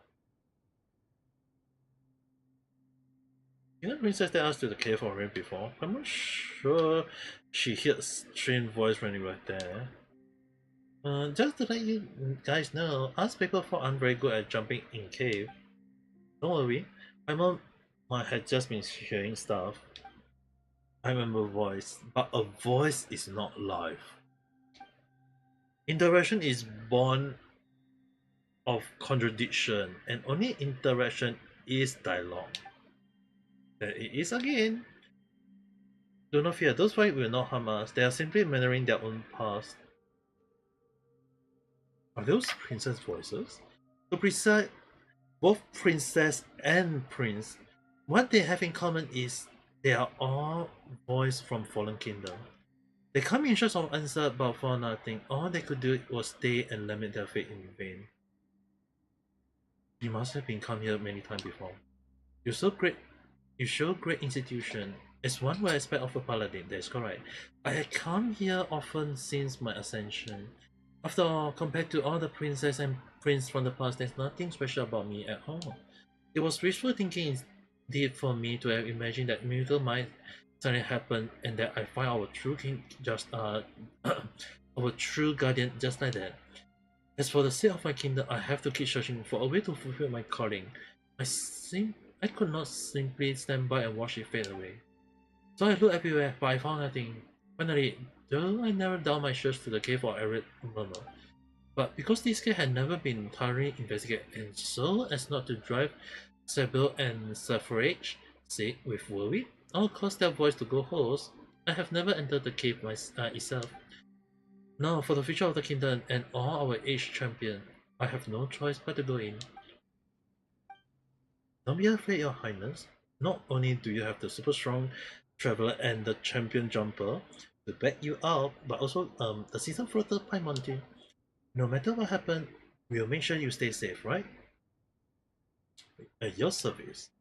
We got your back, I think. I mean, we hopefully got your back. Seriously, cave are really undesigned to be jumping in. It's alright, Mr. Champion, we have plenty of time to prepare. After all, we need to figure out how to get into this cave first. So handy will come into handy. This might come into handy.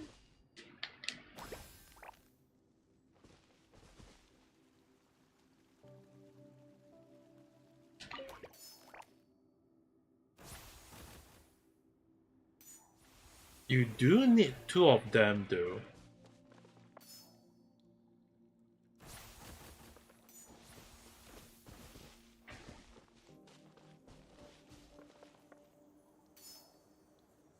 You really do need two of them at the same time. The door open. Bro, they just go in.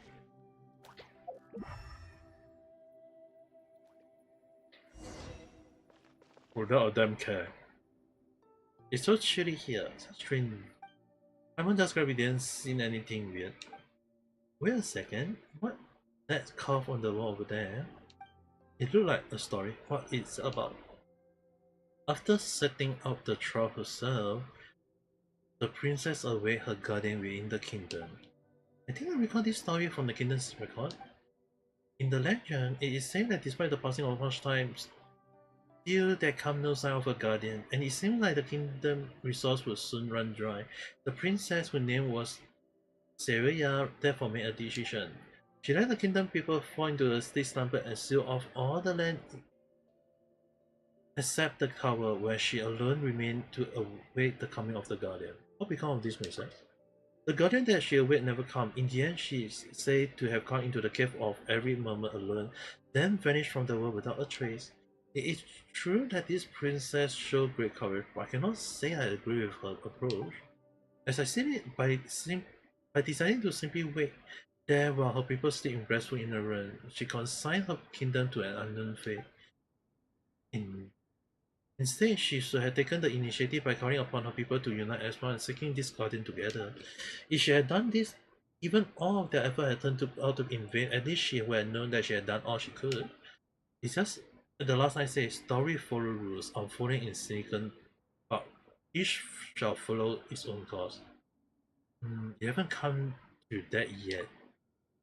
Yeah, come on, let's still hope. And who knows, there might be some important clue left for us to find.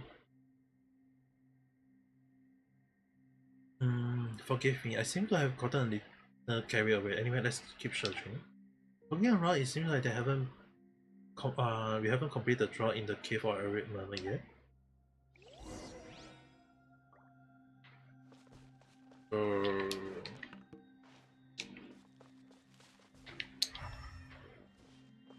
What is this place do?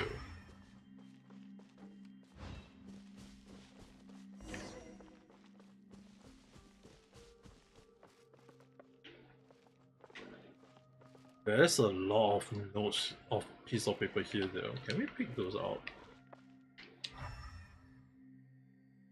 Let me shine here though. Irritating thing is that it is both reasonable and obvious. What?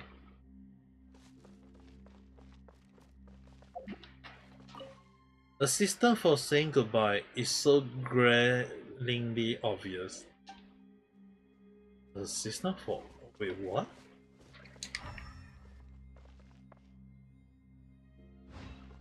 I'm confused about this.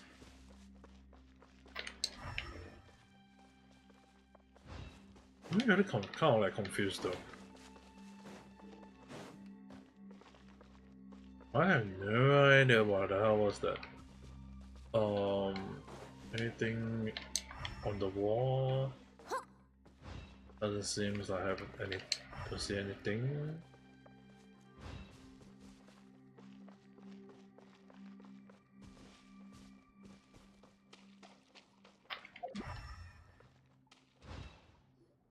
Alright. Lotus Leaf and Dewdrop. What the? Why have this story been carved on the wall? What it is? Someone gave a story here that girl. Once upon a time, there was a paper frog who wished he had a pair of wings. What? He prayed to the guardians who told him that if he could jump higher than any other frog, he would have a wing. Wait a second. If he could really jump higher than all other frogs, why would he need wing? Maybe it's just hyper. Oh, you found it? You screen cat spot video, but you try to draw Mr. Oh, you want to draw Mr. Triple Z Ultimate? You know, that kind of funny that when you're talking about Triple Z, I saw like some people showing the Triple Z version of the Hololive girls though. Like Kelly doing the pose or Crony doing the pose, I was like, damn, those people are crazy. And when I say crazy, it's not crazy bad, it's crazy damn good though. This is one of the reasons why I always say I'm an appreciator of Hololive, Holostar, as well as their fan base.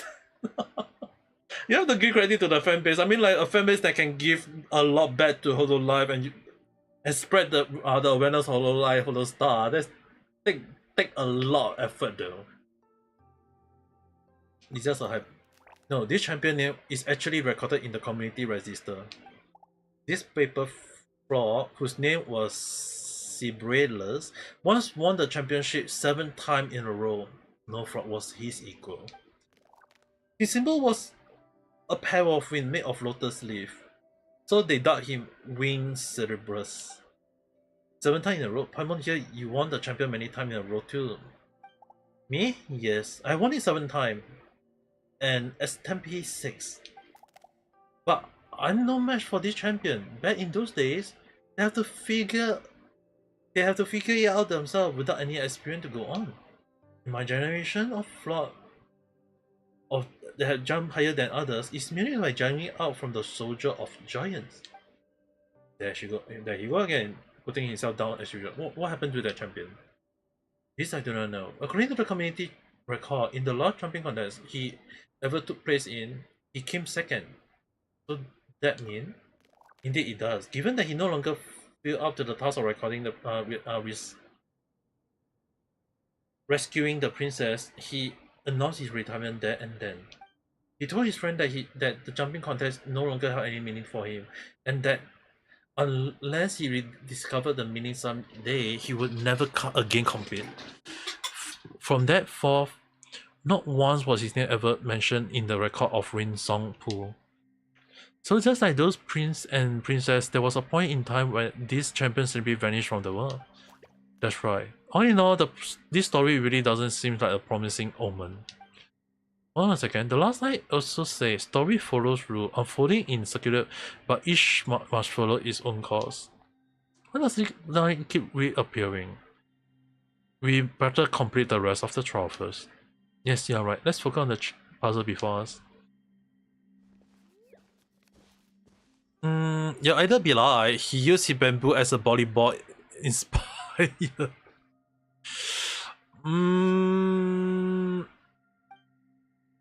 What's all in here? Look like this guy had no intention of giving us the answer, but rather planned on testing us instead. The road to success is never straight, huh? Let's do this. Thank you. Let's take a look at this final trial.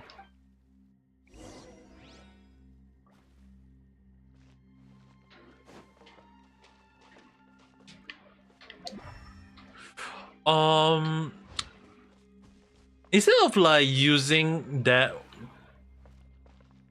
like using the, actually more like what can I do to about it though?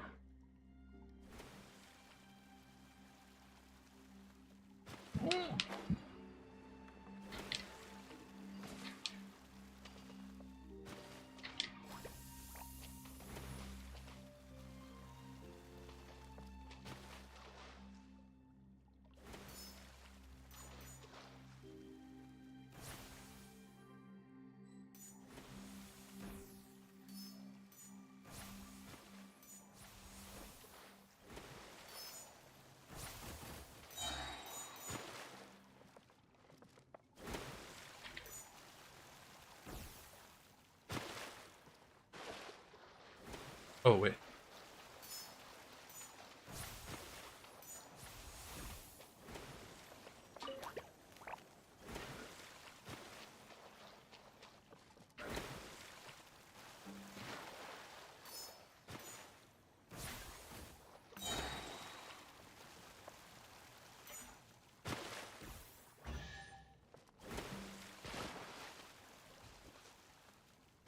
But is it bad if you say you want to play planner at 1 AM?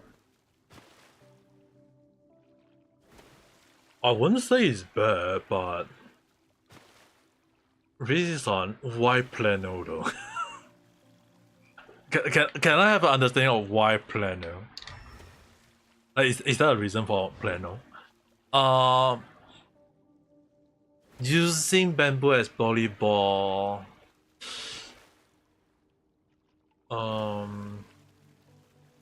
Oh.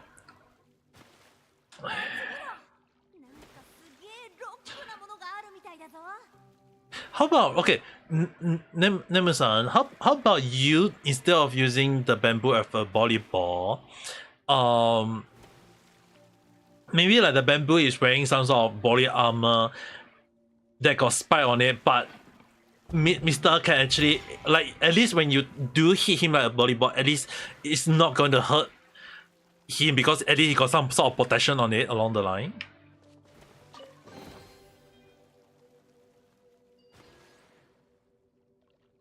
When did the candle light up? Let me repass the trial. Since that, well, practice makes perfect. You are in such good shape. If only I was as talented as you are.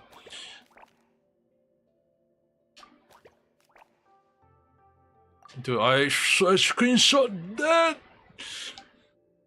Story for rules unfolding in circular weapon pattern, but each must follow its own course. Once upon a time, there was a people flock who wished that he had a pair of wings. He prayed that the guardians would know him that if he could jump higher than any other flock, he would have his wing. Long ago, there was a princess who personally set out throughout in the kingdom. She waited and waited and waited. Oh, guardian, where are thoughts? The people's talking. In this world? That's not really weird. Another people fraud just like me, another user champion. Speckled ear and a pair of wordless winter wing. Wait, surely you can't be. I'm an evaporate dewdrop, a pair of wing to wait for flight.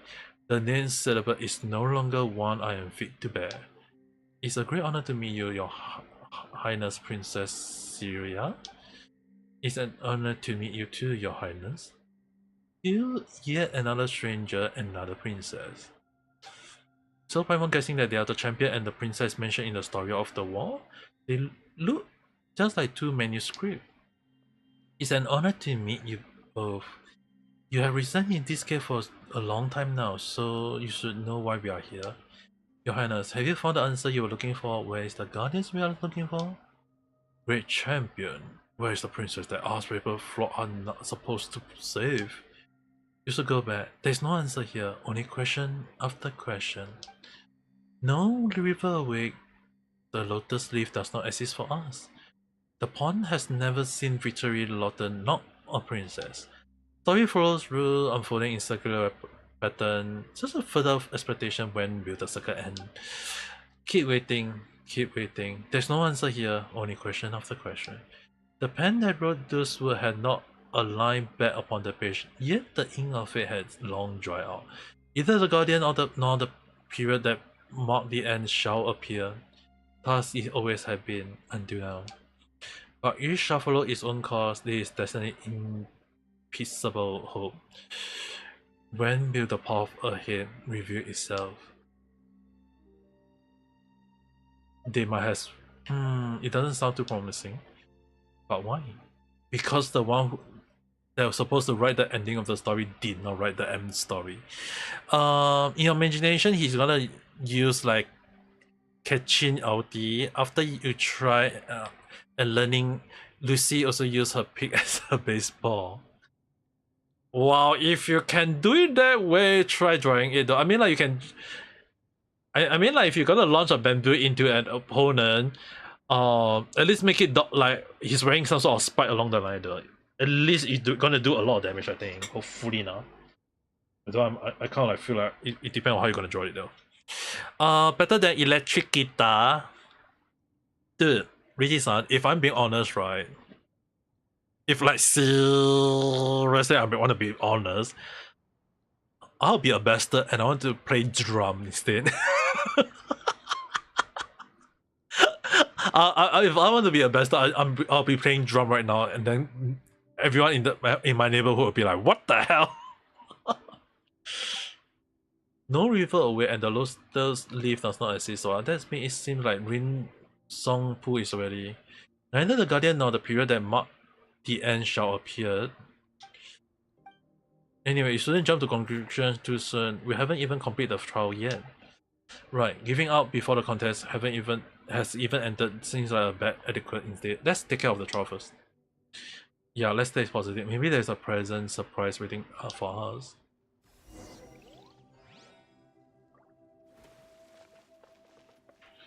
So first thing first.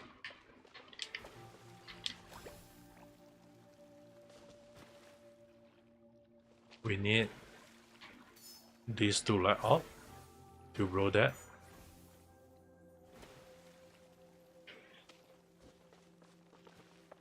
And I need you to drop that.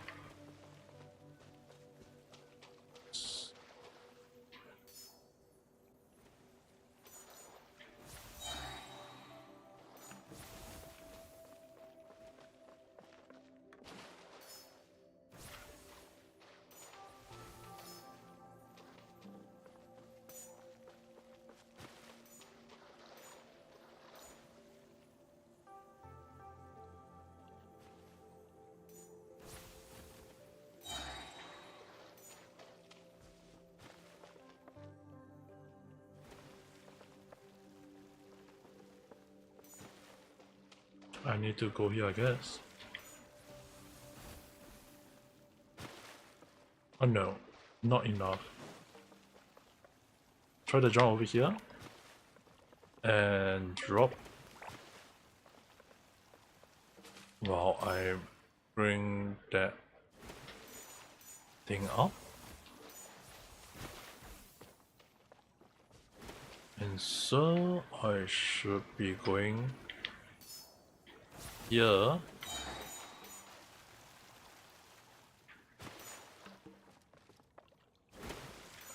Da-da-da-da-da-da.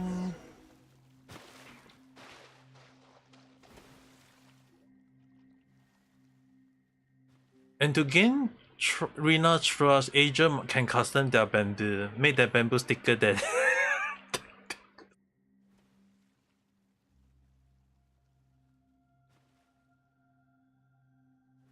Also, by the way, Regis, I'm gonna ask, why do you want to play guitar though? I mean, like, do you want to play guitar?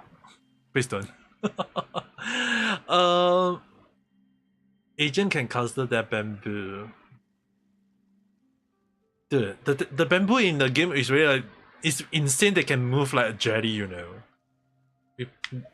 We passed the trial. I brought the relic, but it haven't reacted at all. Are we really meant to keep waiting here? But what exactly are we waiting for?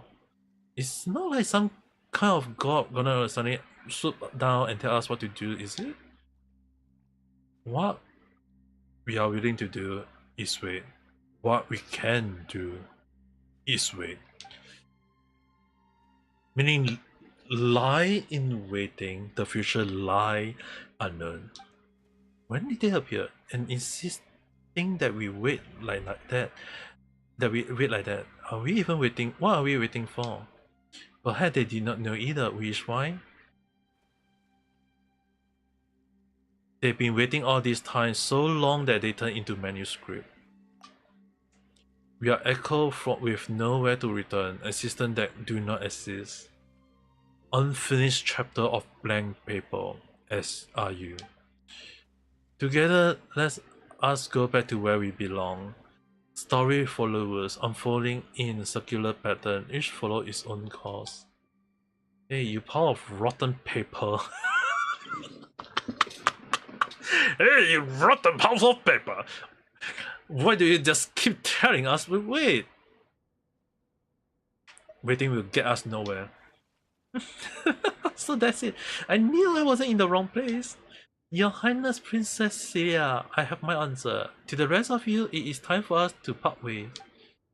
Thank you all for everything you have done. Now it is clear to me that the answer lies not in the cave or every murmur.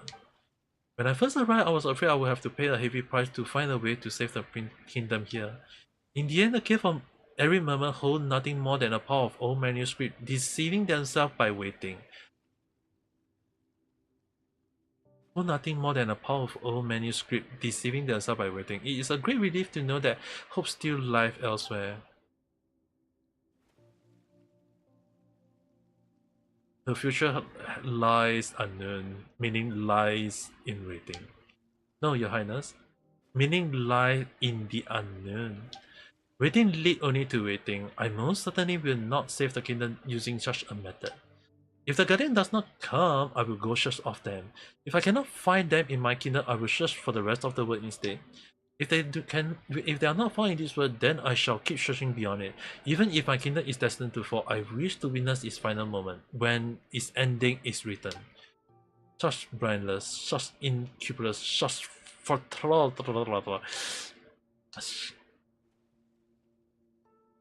such ignorance, such superficiality, such impatience. Say what you will, but as you yourself just put it, story follow rules, unfolding in circular pattern, but each shall follow its own course.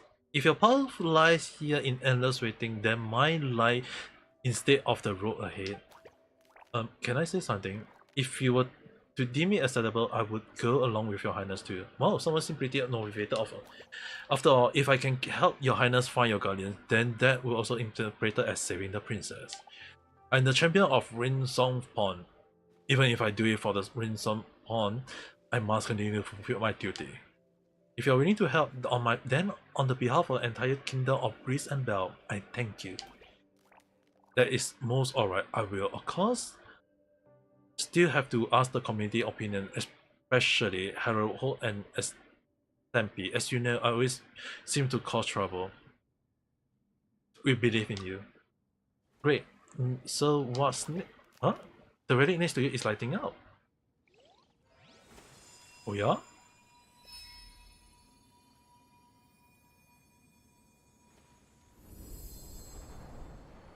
Oh.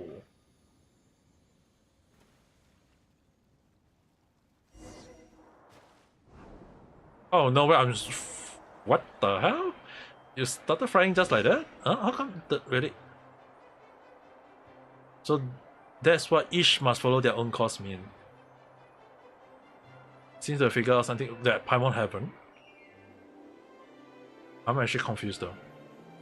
We must find a lotus of our own, then drift along with it.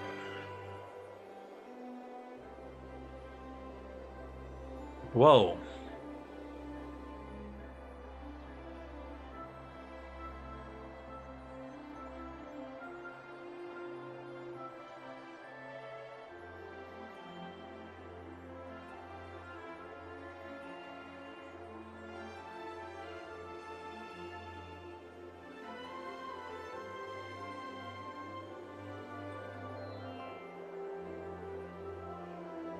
What? Peter Pan reference. Yeah, I was thinking it might be that though.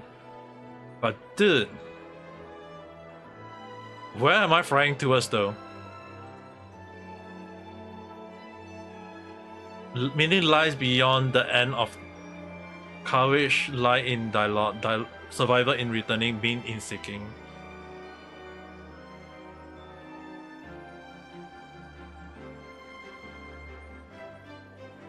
Hey, isn't that our champion? Oh, they saw the champion.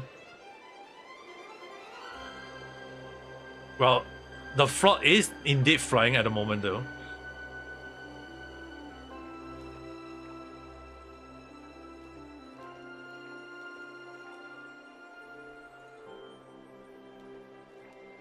So that's what happened.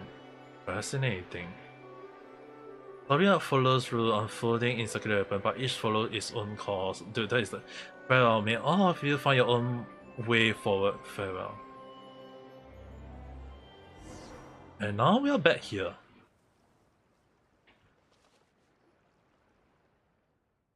It's still on the ground. Dude. I can feel it, barely feel it anymore.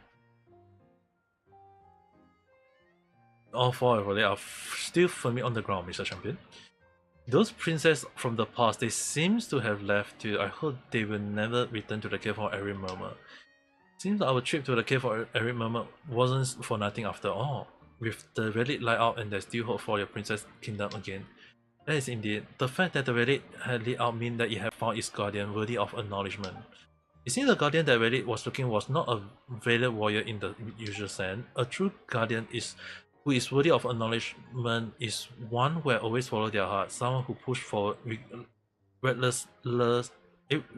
relentlessly in spite of their fear. It turned out that this relic, which we have been treating like the problem, was actually the answer all along. Those manuscripts that were waiting in the cave, they have been waiting for their path to appear, waiting all this time. But waiting lead only to more waiting. No one can find the solution to a problem simply by searching within the problem itself. Like, you won't be able to pick out a leaf from a tree if you are standing on the leaf itself. So, sound complicated, Paimon really. Anyway, none of them were acknowledged by the relic of the Guardian. Your Highness and Mr. Federberg was though. So now the relic had lit out, we found our Guardian. Does that mean that the problem solved? Well, you can say that, but I still haven't managed to figure out exactly why it lit out. Look like they will be doing some more research for me. Oh, and now the Guardian been chosen, does that mean that the relic trial have lost its meaning? I would like to have another goal or two. No, I'll keep the trial in place, but it will now be used to train Guardian rather than to choose them.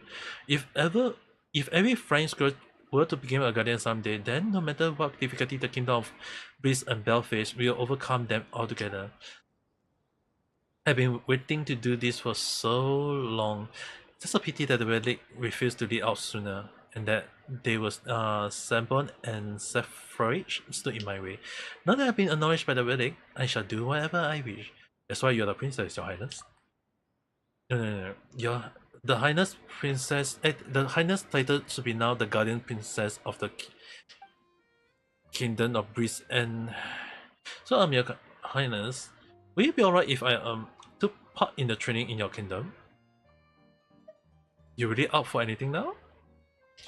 No. Didn't you hear the sound just now? That voice that was speaking?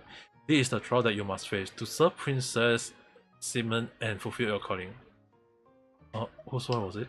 It was the same voice in the manuscript that claimed to be celebrated as Cerberus in the cave of every murmur. Surely the great champion himself doesn't actually believe I can fulfill Winsong on calling? But Princess Simon doesn't need me to save her. In everything, I'm the one who need her help. So you told him that you could do it? No, I didn't. Or rather, he had no intention of hearing my opinion anyway. But seeing as it's the calling of the Winsong Pawn, what choice do I have? You're saying that you would like to undergo the trial? Then of course you're welcome to. I couldn't be more delighted to hear the champion of the Winsong Pawn is willing to serve in my kingdom. Besides, I had planned to travel away in the future and I was actually just about to invite you to come along. After all, those bound to places in this world where the wind doesn't blow. When the time comes, we will have to rely on those champion late of yours. Really? Then I'll try my best not to make any mistake though. I never tried jumping with anyone riding on my back before. Then you will have to train harder from now on, and to the two of you, thank you for all the help you have given me and my kingdom. Though there are still many mysteries yet to be solved, why did we need to find a guardian, and why would the kingdom fall into decay by itself, and why would Winsome Pond who has such a calling? But at least the kingdom had been saved, so now I have more time to contemplate those questions. Traveler, don't you think that those manuscripts in the Cave of Every Murmur seems to be related to a story here before? The Guardian of Fate who used ink to compose her story. Do you know something about it? Well, it's a long and complicated, but actually it's not that long and complicated. You tell the story of the the Goddess of Fate. So basically everything we've been through is a story written by the Goddess of Fate. Alright, now we really became character in the story. But seeing as that Goddess wrote us in, why didn't she give us an ending? First those poor souls in the cave and now us. We've been through so much. So that means that it was the Guardian of Fate who come up with that line. Story follow rules, unfolding a secret weapon, but each follows its own course. I need some time to think about those matters more deeply. My loyal paladin, please take those gifts as a token of gratitude. They were the only treasure I brought with me. If you have time, please come back to visit the Kingdom of Breeze and Bell again.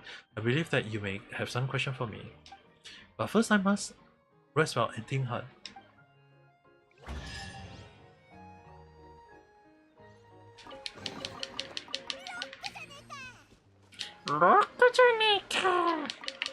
Okay, I'm gonna collect all this because this material I was right to think that it was required for Emily.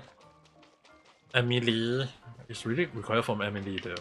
Like when I saw this I was like, why did they set this though? This was the material for Forina.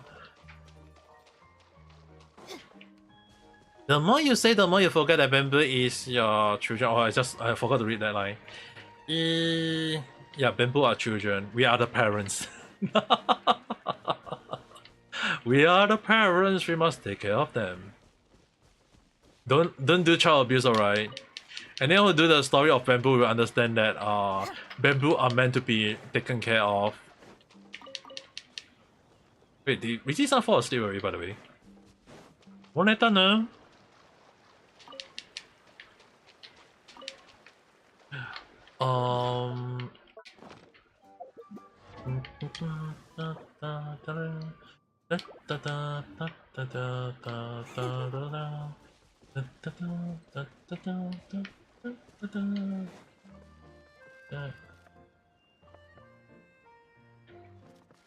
I got 19 here.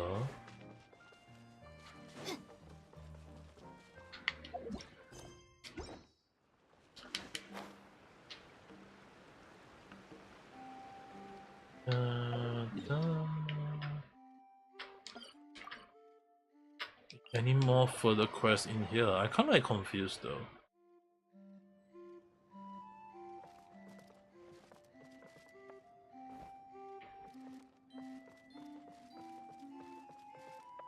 Should I take you on the right? No, I'm afraid of height. I prefer my feet planted firmly on the ground. Thank you for your goodwill. Please take this. Oh why? You very much?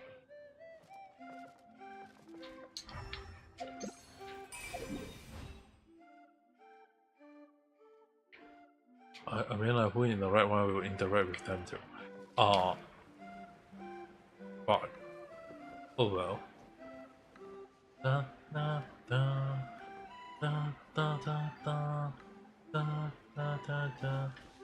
Da da da da da da da da da da da da da da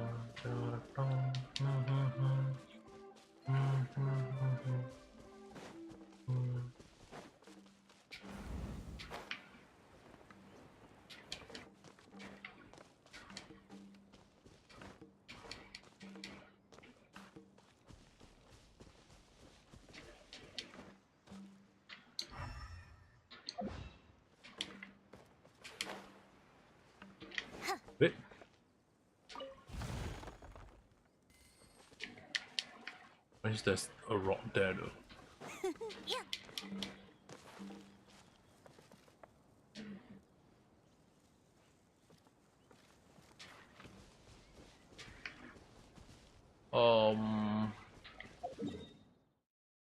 Where's the princess, by the way? I can't confused though. Princess Rakoko.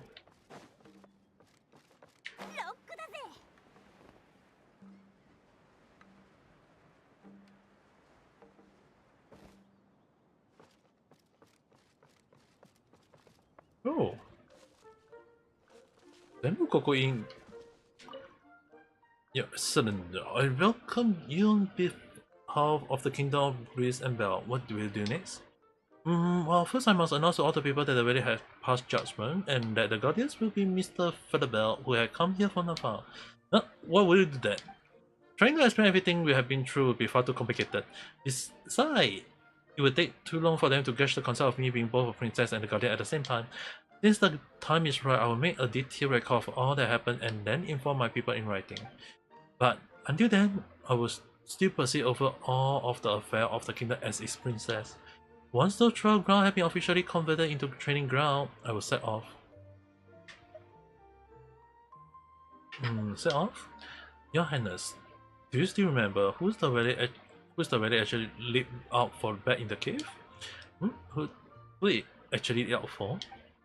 Yes, as we were both next to it at the time, of course your highness fully deserves to be acknowledged, but on the other hand, you're the champion who have been acknowledged by a champion. Exactly, and that champion comes possibly up to ask for your help. Or could you simply still think that you're unworthy? Maybe it's just simply that you shine so brightly, your highness, that everyone was mistaken.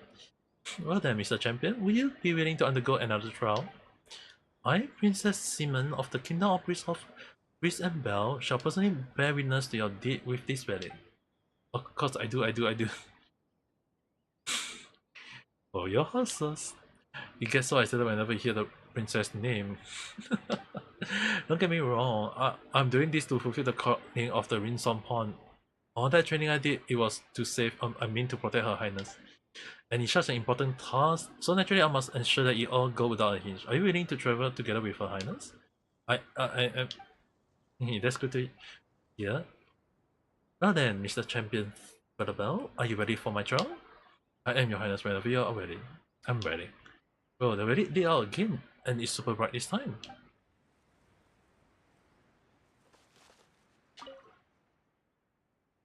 Where have you been? Actually, I was running around the area and I have a go at the trial. It was fun, but I have to adopt a slightly different approach to pass it. Mr. Horelu had filled me on everything that had happened to you. Not bad, Mr. Guardian. Turned out you were pretty talented after all, hey? If you have been standing next to me, I will have pushed you off, I tell you.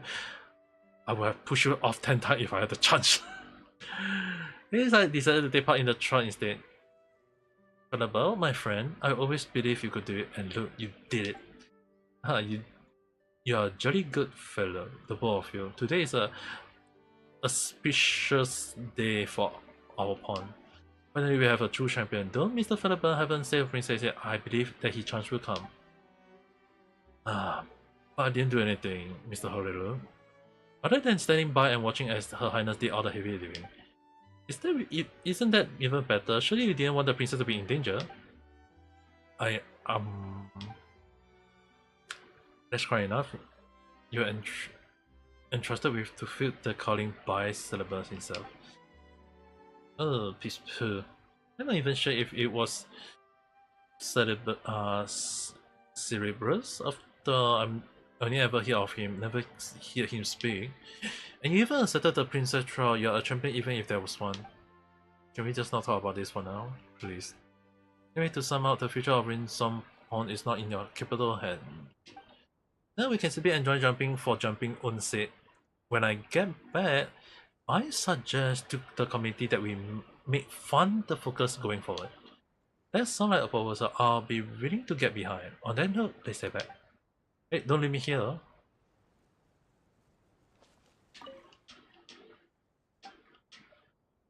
There's simply no purpose for this. You have to make changes to the trial to. No, don't do this, Your Highness. You can't simply overhaul such an ancient tradition on a whim, Your Highness. Alright, keep your voice down. My ears are starting to hurt. It's been decided already. Now, given that I'm both a princess and a guardian who have been acknowledged by the wedding, you're in an even less of a position to stop me. But Your Highness, the both of you may relax. I will host a ceremony to train out the host of reliable flying squirrels to defend the kingdom. Only after that will I leave the kingdom. Your Highness, you don't worry, you two. I will take care of myself. As the princess, in the end, it is I who shall face the wild wind of the world on my own. As you wish, Your Highness. Well, I guess that's a happy ending though.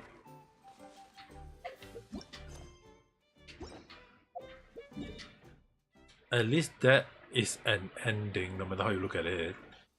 There even any more hidden squares here though.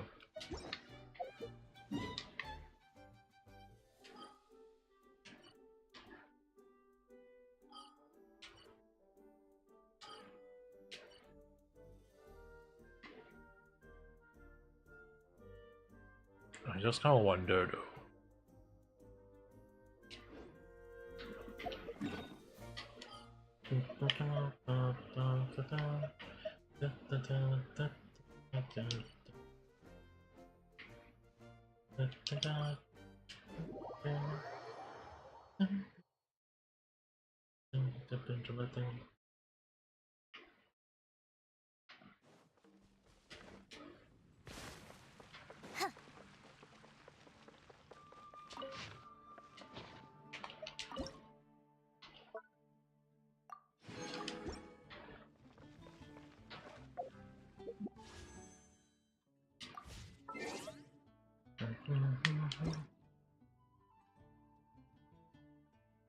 Oh, it's Amber's birthday.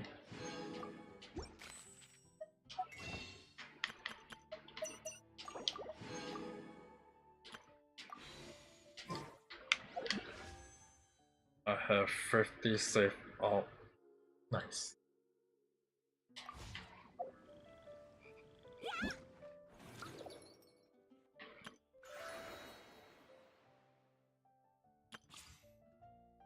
Hi! Hello there, how have you been?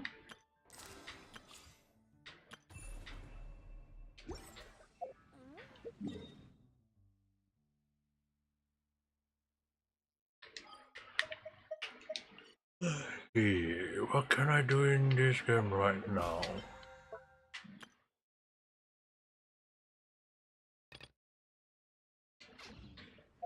However, not bad, I guess.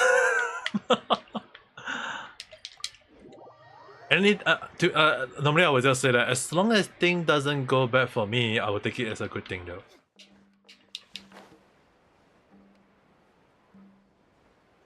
Not bad thing being good.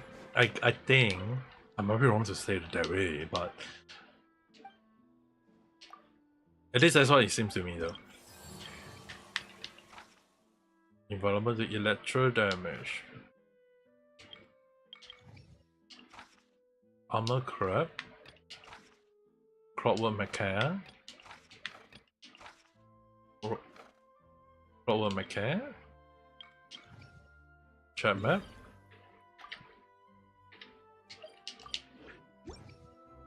Yeah, tonight I'm just using just kind of playing Genshin and kind of like just chilling and playing around there.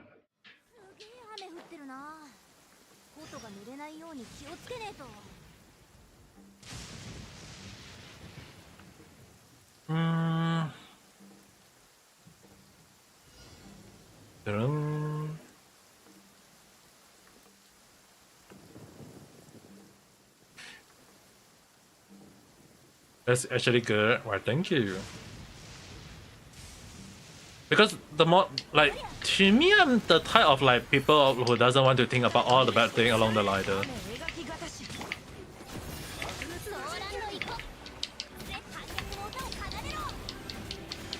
Like, I prefer not to think too much of the thing.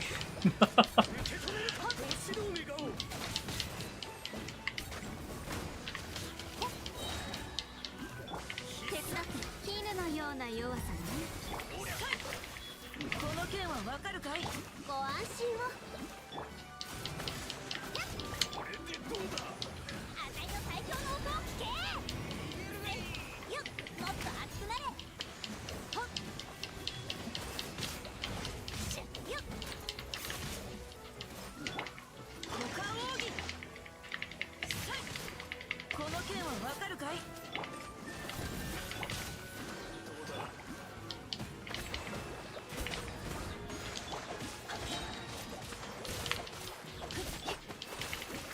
紅に染まって散りなさい。ほっしゃ、ロックの時間だぞ。サイウルトサイ。そこリズムに乗れるかい？やっほっほっ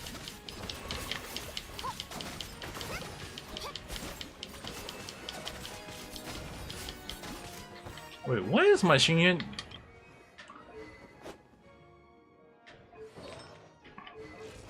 Hmm.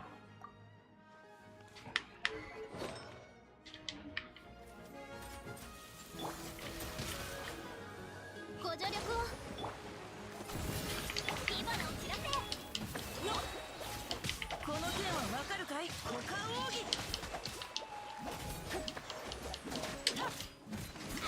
Best of luck on the game. Well, thank you very much. Although I'm kind of like wondering, like, I'm not building my team properly, though. I wonder why.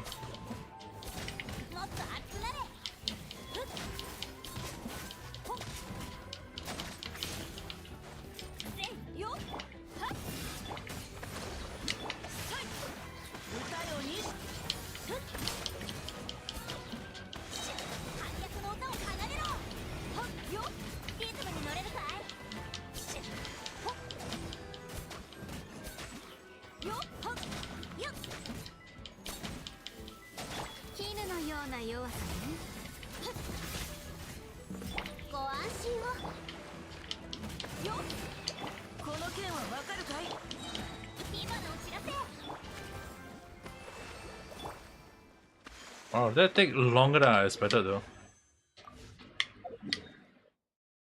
What should you call me? You can call me Ame or Ame Gakita, depending on how you want to call it. There are some people who call me a lot of different names, though. Full name Ame Gakita, which means the rain is here, but I mean, like, you can just call me Ame for short, though. It's much easier.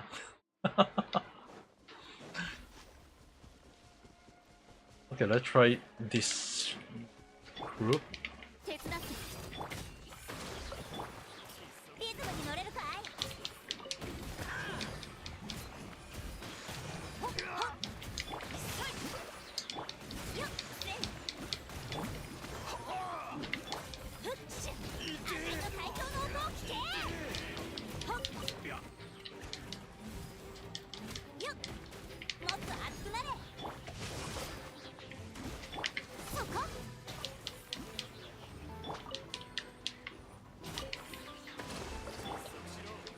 よっ、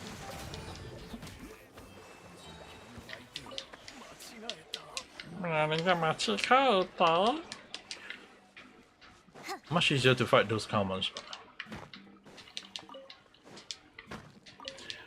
You seem like quite a nice guy, actually. You haven't talked to me that much. Well, even if okay, the funny thing is, right, when people ask me, like, am I a nice person, I wouldn't admit that I'm being nice, though.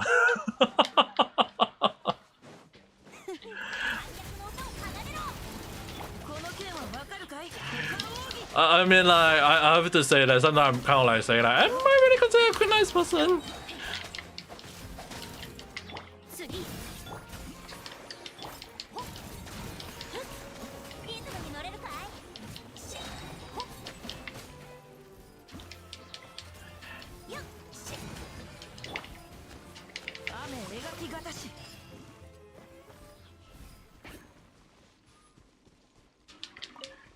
Because you have to understand one thing. Never judge a person too nicely. Because a lot often when you might be like, am I really a nice person? You may not be aware that I may be a very bad person, you know.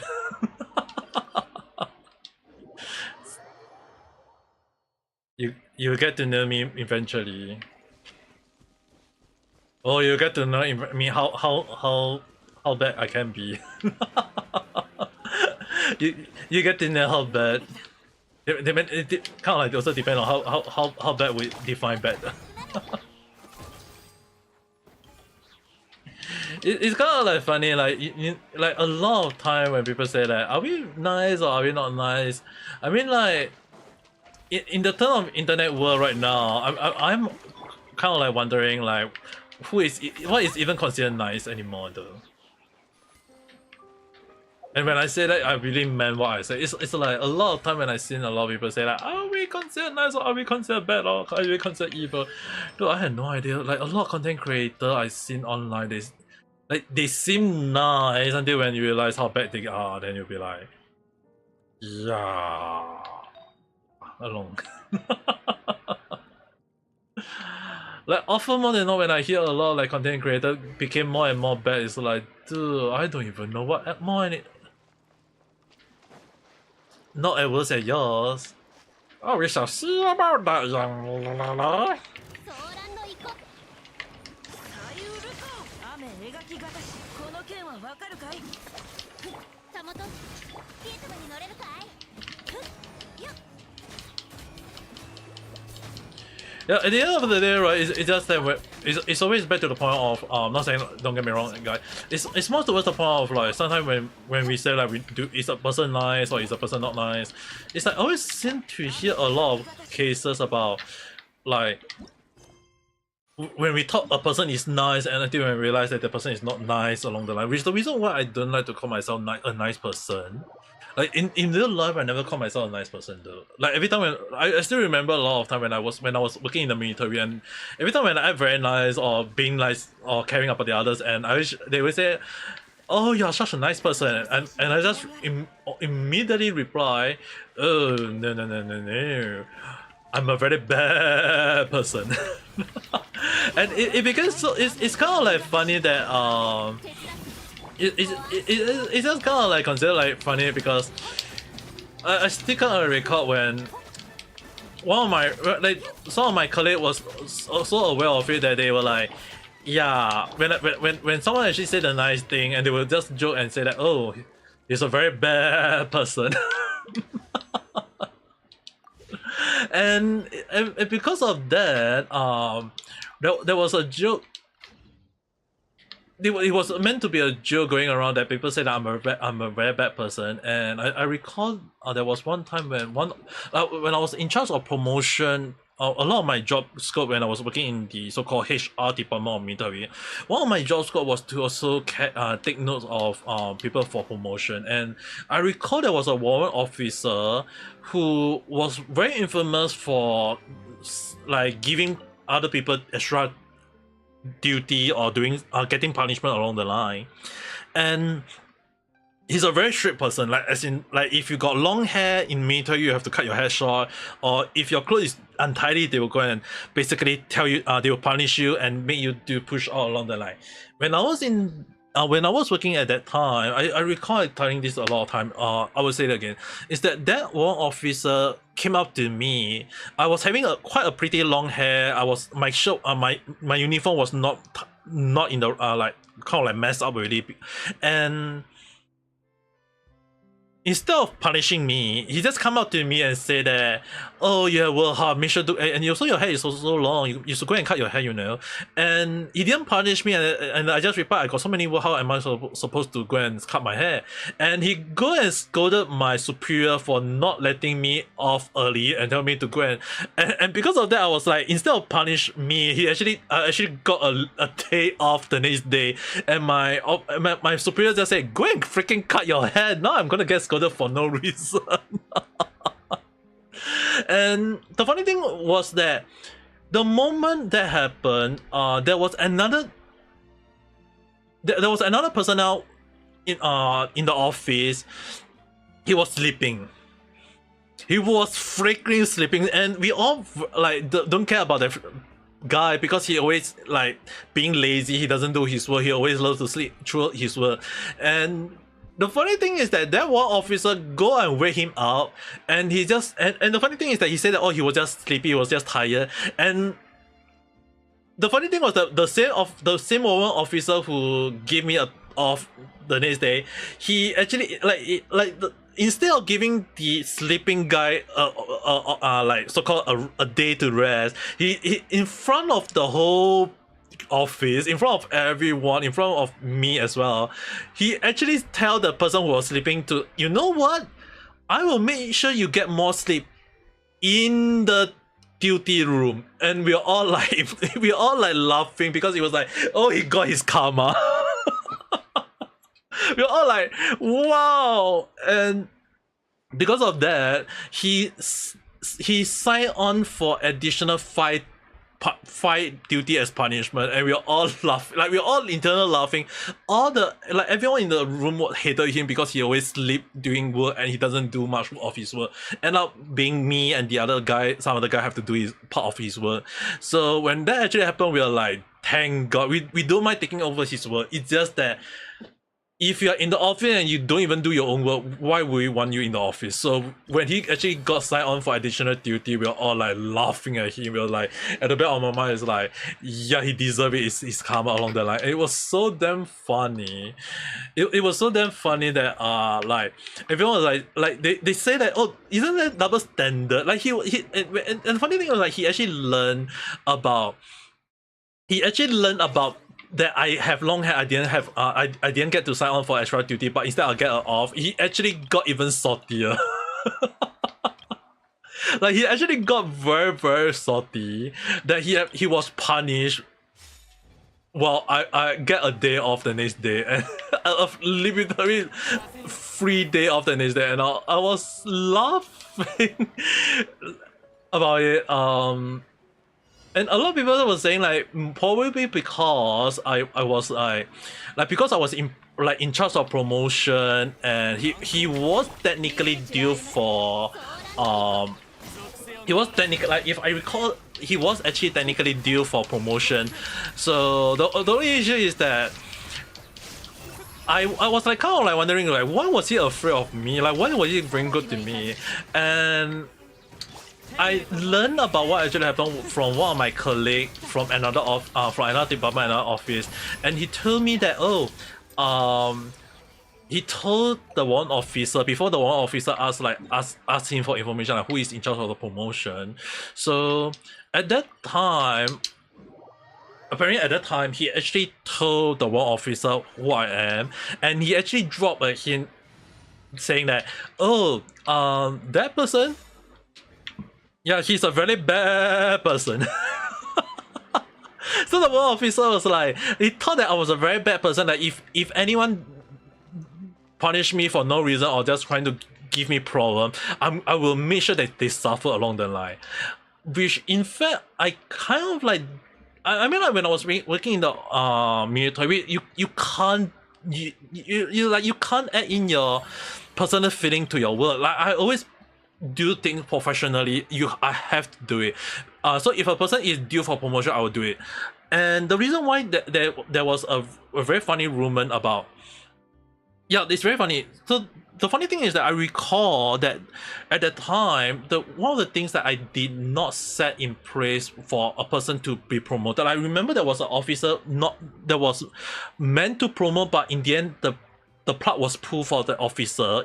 Was that, and apparently he punched someone in real when he was out of camp, and that got him into trouble, and it was a civilian case, so we could, and even though he's under military, we couldn't, like, because of that, we have to so-called put a like he actually, like, your office, I don't know what happened actually, but apparently that officer punched someone in when he was off duty, and it was a civilian case at the time, and it turned out that it was like some sort of disagreement, and he lose his cool and he punched the other person along the line. And in terms of military, you should know better to punch someone, because you're sure, you're not wearing your uniform, but when the police check your case, they will know that you're under uniform. They will ask what's your job along the line, and they would immediately know from your job. So he was found out to be a military officer, and he was due to for promotion at the time, but because he punched, and because of that, he was due for promotion at the time. Within that 1 month later, like he was due for promotion, and I have to pull the plug for his promotion because he was so, like, I was told by the higher up back then that they can't push for his promotion because he got a case already, and if it would be looked back on the military if he get promoted. So because of that, we decided to say, you know what, we have to I actually brought the news to the officer that, hey, I can't promote you. The news is that you punch someone. If I promote you now and the news get out, people know that he punched someone, he got promoted, that doesn't look good in the military, right? So we have to say, hey, you know what, we'll promote you next year. But we like promotion for officer is a 1-year thing. If we can't promote them this year, we can promote them next year, or depending on the punishment, we can promote him next 2 years along the line. The punishment, so we say that the punishment was 1 year for him not being promoted, and he was fine with it. He knew that he did something wrong, and we pushed off his promotion. I know that he got promoted after I leave the military. Because I leave it to someone to take over me on his promotion, to take off his promotion. So I remember that he actually looked up. He did come and find me a year after I left the military and thank me for helping him. But the issue is that he punched someone, we can't promote him. So that was that was actually the law we set. And after that, he did promote. But the thing is, like, we the news of that, I was the one who pushed, like, people say that I was the one who got punched, and that as punishment I removed the officer promotion. That speculation got so wild, got so ridiculous, that I find it like, what the heck happened?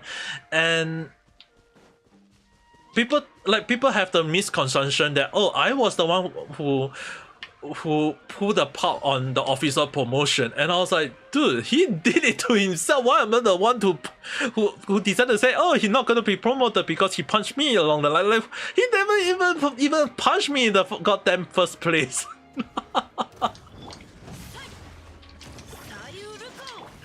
And it was kind of funny that people always have the funny consumption, like thinking that, oh, I'm the one who got punched along the line. Like, what? Who come up with the idea of me getting punched along the line? Like, it was crazy. It was ridiculous, and oh god, I didn't realize that this monster is immune to hydro. Shit, it's gonna be a long fight. But yeah, it's really kind of like funny at the time that there's a certain time when you think about it. Yeah, I even agree though. It was kind of funny though, because that rumor happened before the new warrant officer came in. And the funny thing is that warrant officer was very bad. Like, he have a very, when I say he's very infamous, the reason is because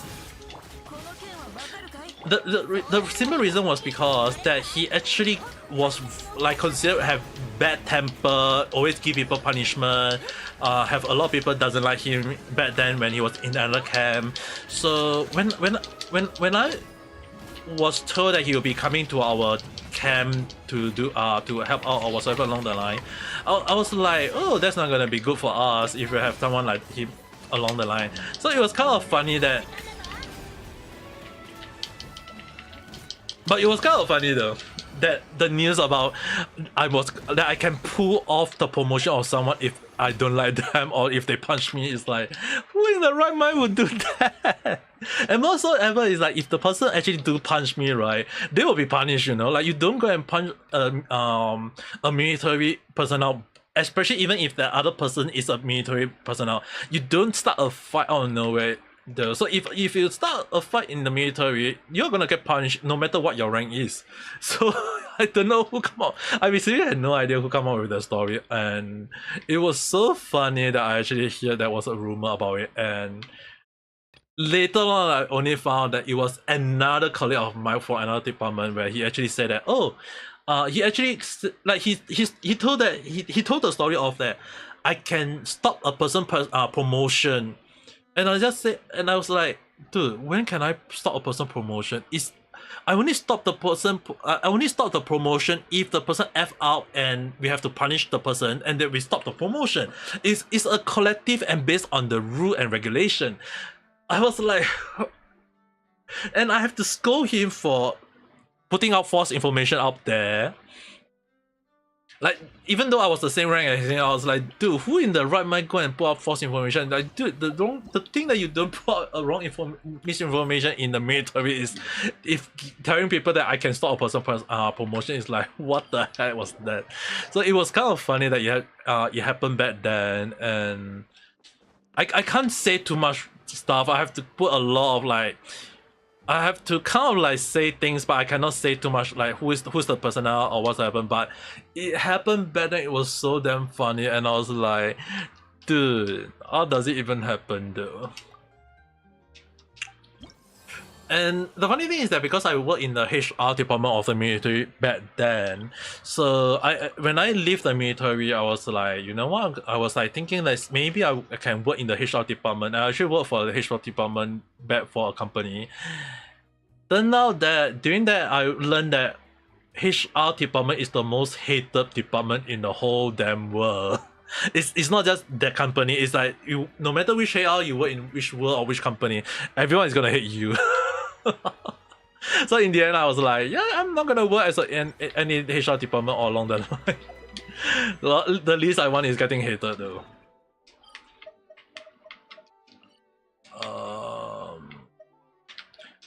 Oh yeah, I haven't complete this map, I think. I haven't finished this damn map. Let me take a look. I'm pretty sure I have not complete this map. 97%. Yep, I have not.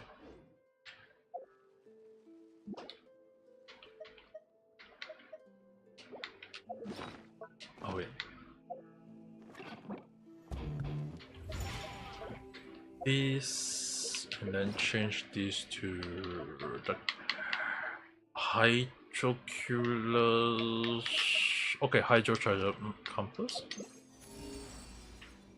Okay, there is really one. There is really one there, but it seems to be here though.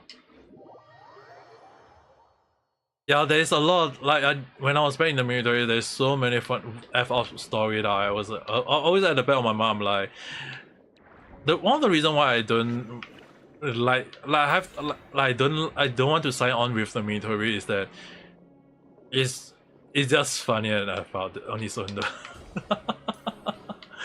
Like there's just so many F-out things, and oh, I have not completed that. Wait a second.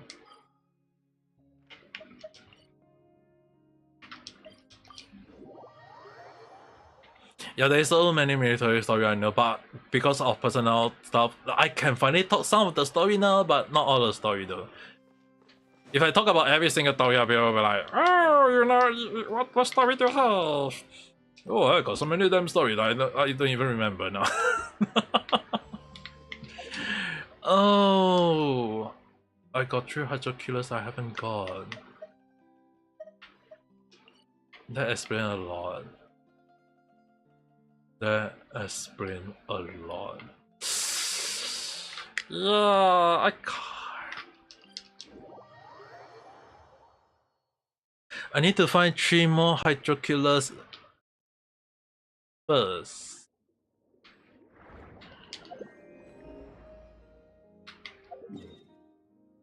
That chest. Okay, this one I will definitely.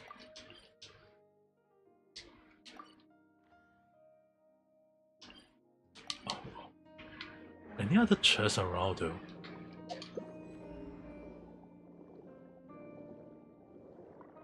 Is there really no other chests?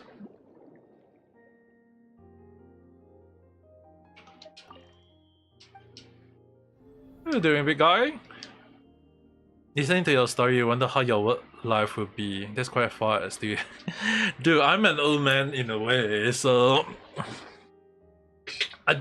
I work so many different jobs. I mean, like in the kitchen, in the supermarket, in the pet store, in the clothes store. Dude, like so many jobs I work at. Like often more than not, like even as a dishwasher or even in the fast food restaurant, yeah, there is so many different things that sometimes I really like wonder like what kind of things that I've been doing throughout my life, for God's sake.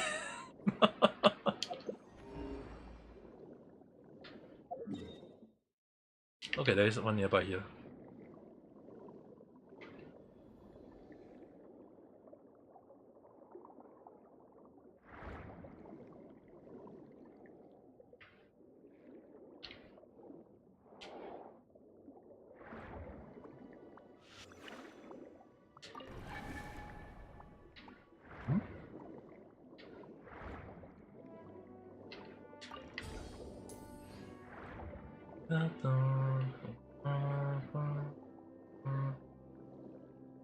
You like to hear them? What kind of story can I say though? I have to be very careful with some of the story that I say though.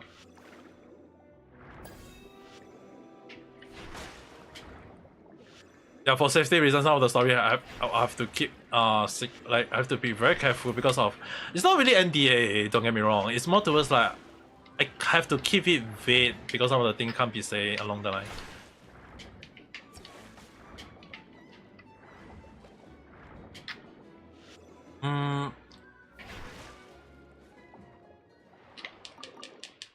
You're starting to realize how fast time if cause you could have sworn it was 10 yesterday. Okay, that I can say I think I can say one of the story when I was working in the pet store. I think okay. It's kind of funny that when I was working in the pet store, right? You know, like sometimes when you like you, I feel guys like ever hear of the things like they always say that, oh, there will always be some form of like politics in the office along the line, and people always say like, oh, there's this politics or that's politics, or people being like, oh, this person is good, this person is in good relationship with that person, or oh, this or like if you offend this manager, you are gonna get punished along the line. Yep, if you hear this kind of story, right? Back when I was working in a pet store, despite the off like it was actually technically a franchise pet store. When I say it's franchise, it's basically there is a main headquarter, but nevertheless, it's still the one that I was working was still technically belong to a franchise. So it was kind of like funny that when I was working in, I realized that the one working like when I was working, the manager was apparently the cousin of the boss. Like apparently it was the cousin of the boss, and that she get to work in the like she get to work in the store because like oh the manager the manager get to be the manager was because she was the cousin of the boss of the owner of the store that I was working in, and I was working as a part-timer at the time, so my pay was basically based on the so-called was technically based on the surely I mean like anyone who knows it's like hourly wages along the lines. If I work, I got paid. If I don't have work, I don't get paid along the line. So the issue was that a lot of the like apparently a lot of the co-worker that I work with, like I learned a lot when I was working in that pet store. I learned a lot of stuff from two of my co-worker. Two of them are veteran. One is actually the vet of the like she got a vet from she was from Philippines, but she got the vet certificate herself, so she know a lot of pet stuff. So I learned a lot about pets from her, as well as another person who is a pet lover, as in like he really loved pet. He owned quite a few dogs, and he always go and feed the stray cat. So he's really like when we talk about pet, he's the go-to man. And the funny thing is that the manager have bad relationship with the vets and the the two co-worker that I know very well with. So it's kind of like interesting that when I was like I was named the yes man because I always say yes to the manager, but on the other hand it's like I know that he like the I was more towards like I know how to read the mode in the room. I know what to what is the thing that is required of me. I know what is like who not to offend, who not to talk too much about along the line. So that was like basically me trying to keep myself safe and not like get into trouble along the line.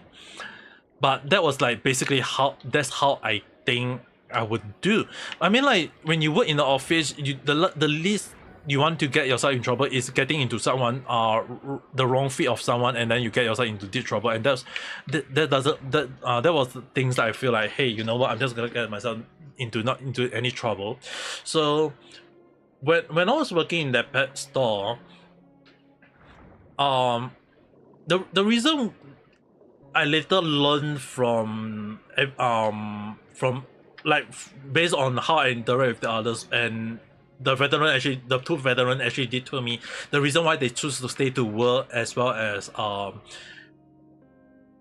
having issue with the manager was that which I later learned, it was that the manager she doesn't work a lot. Like when it comes to packing stuff or doing stuff, like she always do things slow. She always end up avoiding a lot of things. And when people make me like when people complain about her, she will push the mistake, like she'll push the fault to the two veteran. And like if anyone who like seen a lot of like anime about this sort of manager who always give problem to others, yeah, it's like she hold the true definition of that. And it was kind of like insane for me to like witness it up close. And like I thought it was just like you only get to see this in anime or manga, and until when you realize that it's actually based on real life, and I was like, oh goodness, how was that even a thing? So the issue was that at the time when I was like working in there, I learned about it, but it's not like I'm going around and saying that, like I'm not the type of person to say that, I must not do this or I must do that along the line. It's like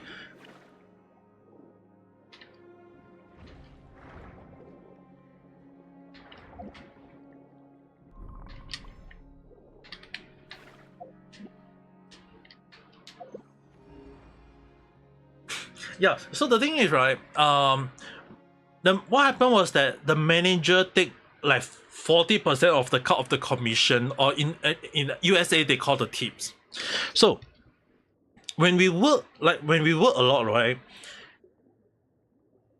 the issue is that there is the tip or the so-called profit that we get, and despite earlier I said I work hourly wages, we still get the additional bonus. The bonus is based on how much we work. So the veteran and I always make sure that we do everything in our capacity to work the best. But I never really like cross the line of trying to offend my manager. I mean, like, she's the freaking manager.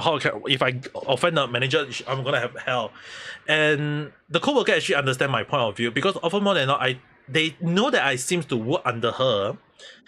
But they also know very well that I will not offend the co-worker, and I will not like sabotage them. I will not get into trouble with them. I always like work professionally. They know I'm a very professional worker. If they need my help, I will help. If I need their help, I will help. I will ask them for help. They knew that I will always draw the line on who I'm under with. But the manager always think that I was under her, so I was like, okay, I will act like I'm under her. I will try to prevent her from getting, like, I will try to help the other co-workers to prevent getting into trouble. And they know very well is that another co-worker of the two veterans, there was another so-called new, but like, she's still my senpai in a way. She got into like a lot of trouble to the point that she always end up paying for stuff. Like, she broke a bag, she ended up have to pay for the bag. And the funny thing is that we can actually wrote off the bad issue, because the thing is that we can just we can inform the HQ that, hey, there was a problem with this bed, that the bed is an issue. We can just lie to the headquarters like, hey, this bed is already broken when it come to us, or some customer broke the bed. Like, we can say it that way. But the manager, instead of like saying that, she always end up telling that, oh, you broke it, you have to pay for it. Like, it's like the manager always have the issue with that co-worker. So later on, we found out that when I have the same issue, the manager actually said, oh, you know what, oh wait, let's inform the headquarters, like this is the issue. Okay, let's cancel the let's say that there was a customer who broke the bag. It's not your fault, don't worry. And I was like, wow. So it was kind of funny that I got a better treatment. So I told the other worker that, hey, you know what, if there is like a broken bed or what's not, just tell me. If I'm working if I'm working my shift at the time, you know what, let's say that it's my I was try to say that I found this broken, maybe some customer broke it along the line, not you guys broke it. Okay, don't say it's you guys broke it. And every time I always report this sort of thing to the manager, and the manager actually say that, oh, like, we returned a lot of broken bag or broken packaging, a lot of even broken stuff, like things that is like, sometimes it's like, not, I would say it's not our fault. Even if it's our fault, I would say, hey, it's not our fault, and I would just tell my manager about it.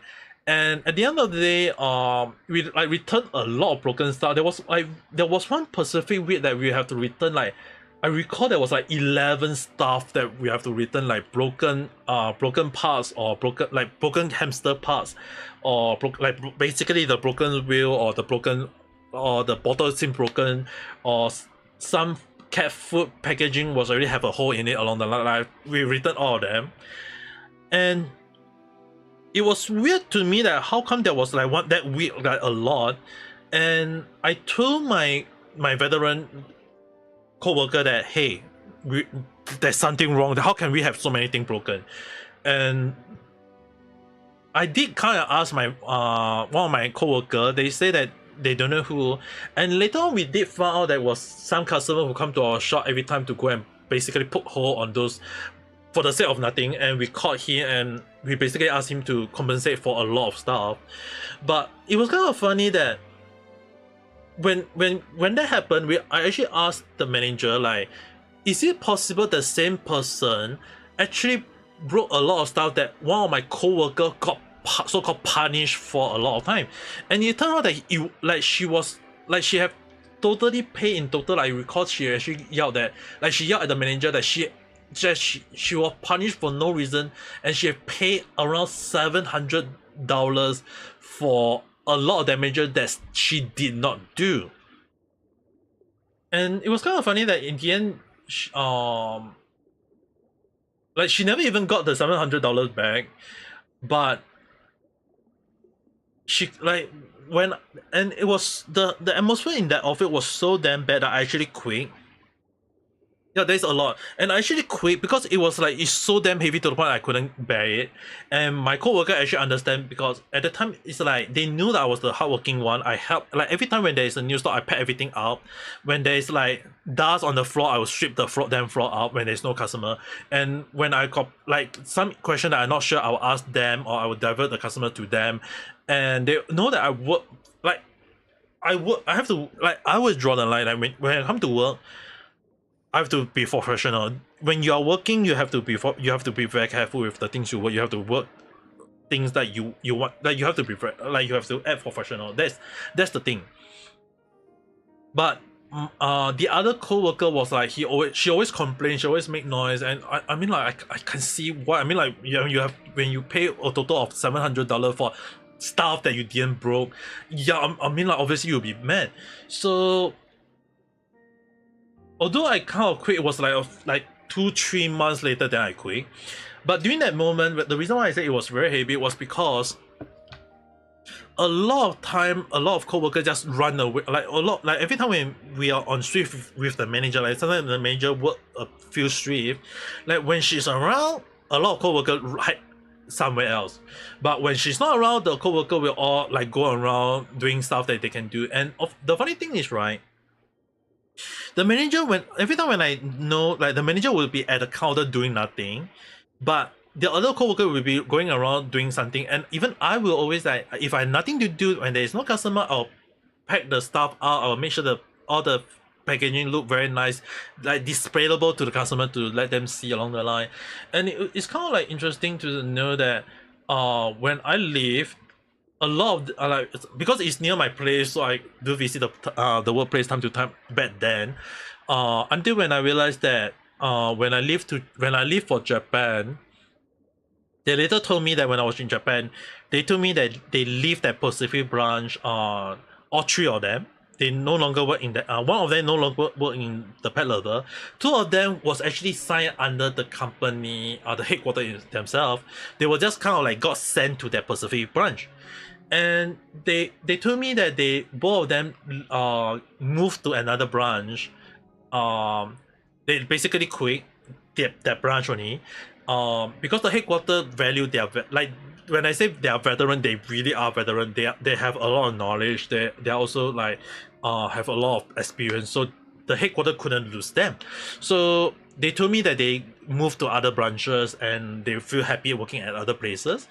I do, when I came back to Singapore, I actually do talk to one of them. I was able to get in contact with one of them. The other one, I was told that she went back to Philippines. Not sure about that, but I was told that was the case. But I was told that he was working happily in that Pacific branch because number one, it's near to his house. Number two, he don't need to answer to anyone because he's the manager of that branch now. So at least that's the good thing from what I was told. The funny thing is, the funny thing is that the manager later on, when I leave for Japan, I was told that the year that I leave for Japan, mind you guys, all this happened 1 year before I leave for Japan. So when I leave for Japan, I was told that a few months later, the manager of that store quit, and the owner of the store, like, he couldn't pay, like he it's like for a short while he lose a lot of money because there was like all the like no like it was, I believe it was during like at the time it was like he the like he's not so called earning a lot, because often more not when I say he's not earning a lot is that the manager, when he take the cut, right, she made sure that the most of the cut give to her and the boss. The commission that was supposed, the tip was supposed to be given to the worker. The manager took most of them. The boss took most of them. So we were basically left with scrap. That didn't sit well with most of us, and obviously, I mean, like at the time, I was like, hey, I saved up enough. I'm going off. I was like, I'm not gonna, like, why am I working for a place that is like underpaying me? So obviously I have to quit. And the atmosphere, like I mentioned earlier, was getting heavier and heavier. Like when you hear your coworker complaining for a month or so about $700, $700, like dude, you have enough. So yeah, at the end of the day, I was told everything just like the boss just returned the franchise back and the headquarters took over the shop, and that was it though. Yeah, I'm so sorry for talking about a very heavy and long story, but yeah, make sure to go and you volunteer some work with an organization tomorrow. My advice for you would be observe the surrounding first. Look. I mean, like, you may be the youngest, but don't need to say that you don't speak along. Try saying, like, maybe look around, see who is, like, just try to say your speak. I mean, like, if there's someone who is willing to talk to you, try to see, are they approachable, see whether you can talk to them, and maybe sometimes you may talk to able to some more people that you may not be aware that, hey, maybe they are much better to talk about along the line.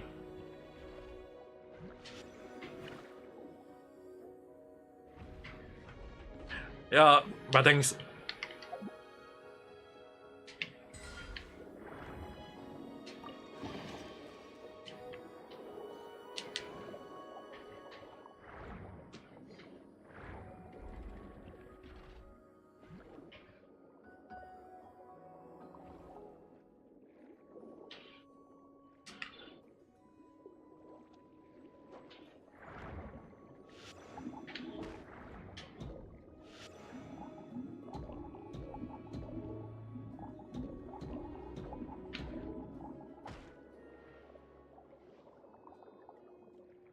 But yep, go and have good thing. Some of our friend along with the older sibling are coming, so you'll be fine. Yep. But at the same time, if you are able to make some new connection or network, go for it. But then at the end of the day, if you are volunteering in to do some work, I'm going to assume that it's some volunteer work. Make sure that at the end of the day you have some fun as well.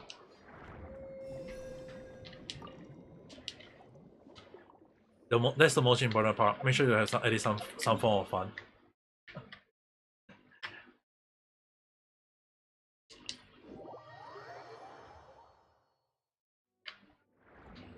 Yeah, have a sweet dream. Alright, let me see any more that I'm not done in this place. It's 98%, still got quite a long way though.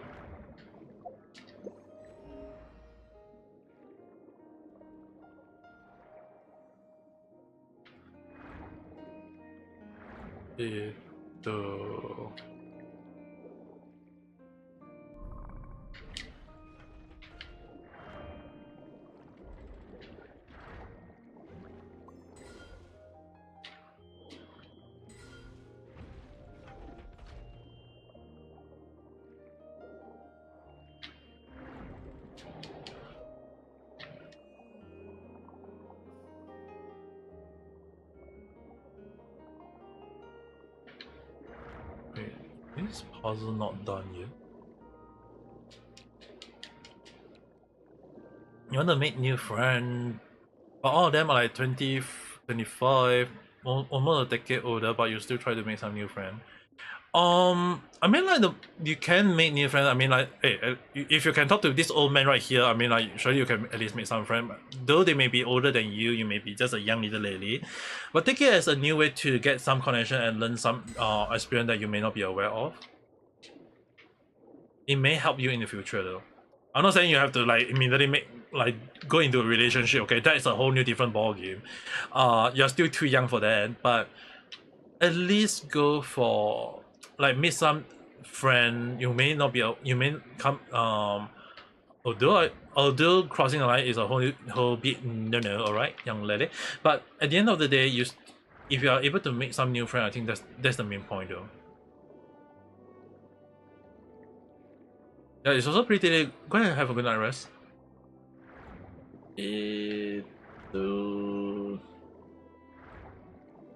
Why am I feeling that there's stuff that I'm missing on this game?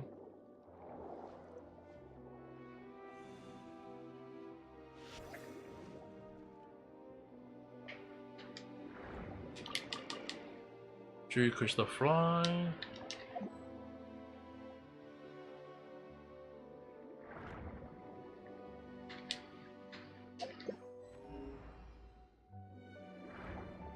Because relationship is a whole new different. Yeah, it's a whole new different thing. If anyone tell me that they go, especially like guys, especially guys telling me that they are into they are having a girlfriend who is like under 18 years old, I'm gonna find them. I'm gonna bong them with in the head with a 3-meter packet, okay? And as far as to the girl, that so if you do that, I will bong the girl and I'll also bong you in the head with a 3-meter packet. So don't make me do that, okay, young lele?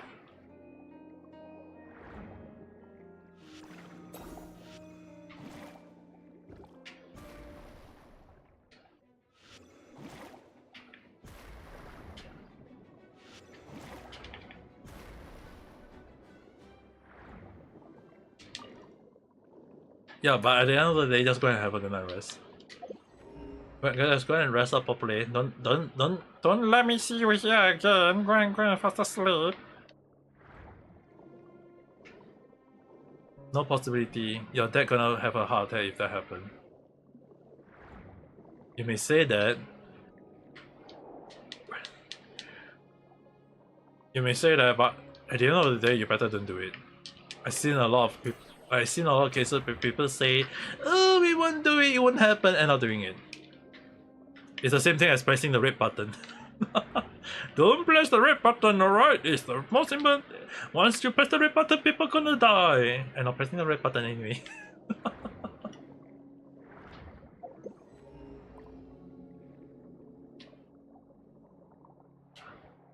Alright, I will trust you on that. And I'm also kind of wondering where are the hydroculus in this character? I feel like I knew, but at the same time I had no idea.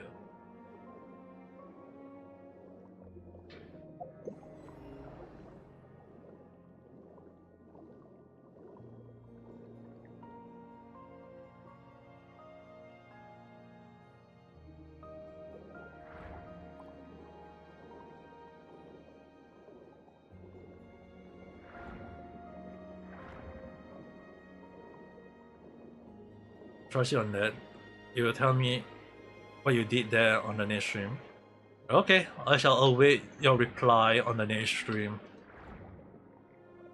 Hopefully I'll be able to complete the hydroculus. I'm actually shocked that I've not found the last remaining 3 hydroculus for that long though. I'm missing on 3 hydroculus in this game at the moment. How am I able to miss the 3 of the hydroculus though?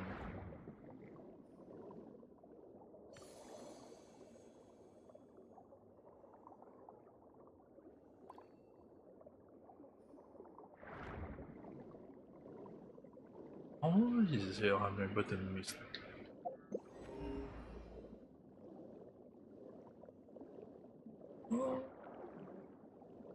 Earlier I recalled here there was a city. I recall I saw a city here. Yeah, I never seen it.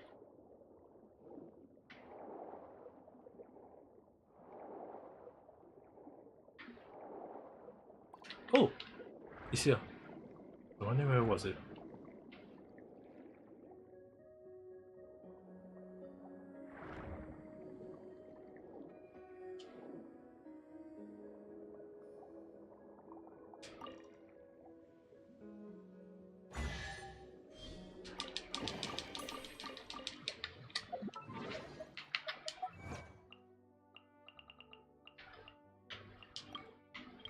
Colossus City back. I'm actually amazed at how have I not complete. Do I have a Discord server? It's in the link description below. You should be able to see it.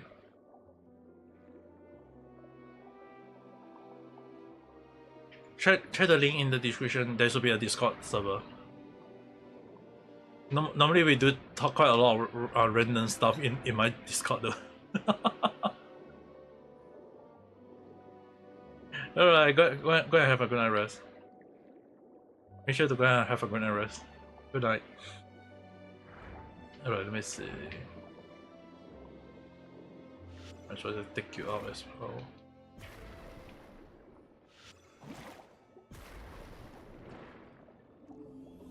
So sorry, I need your material.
Doesn't seem like any chests around here, but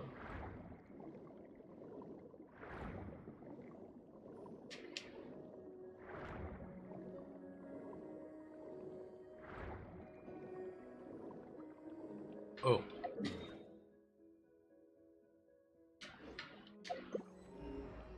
I need to go in there, like there's nothing in here.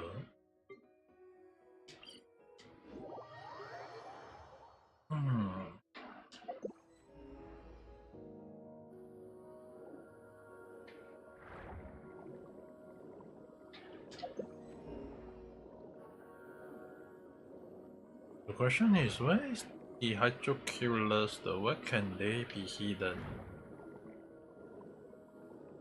I mean, like, when you are near one, you can definitely see the star, but if, like, regardless of the height, like whether they are up or whatsoever, they will show you on the map, but I don't see it in the map, which is the problem though.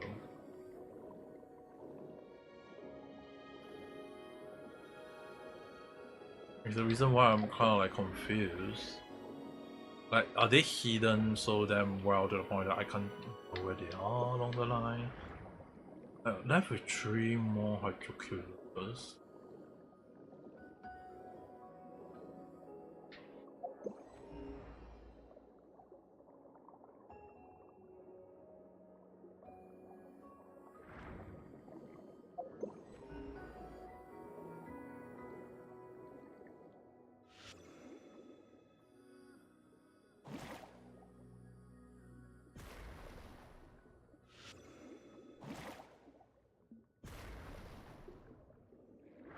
What actually happen if I blow up those bombs?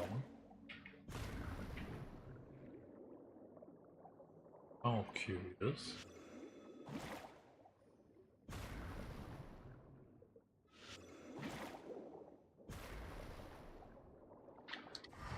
Nothing? Nemurenai? Only Nemurenai. No, what's the bomb for though?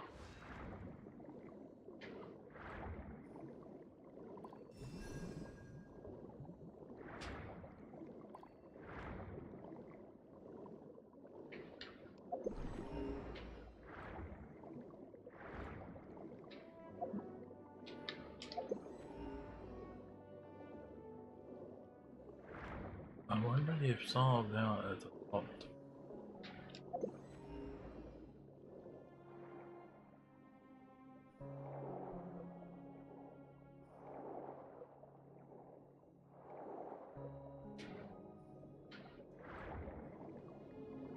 Those I wonder if there's any of them hiding. There's something here.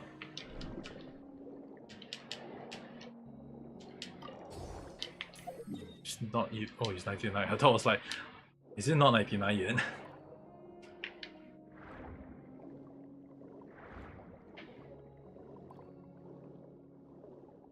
But even if it's 99, where's the last 3 Hydroculus for God's sake?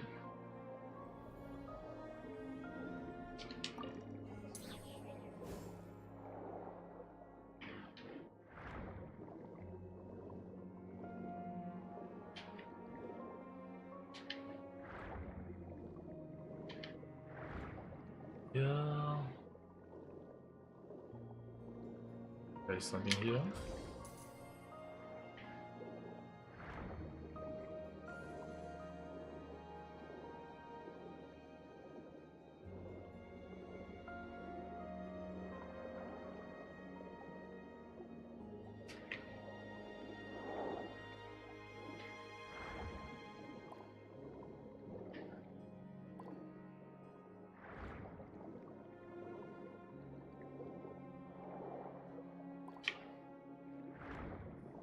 Swimming down there, I'm looking for the Hydroculus here though.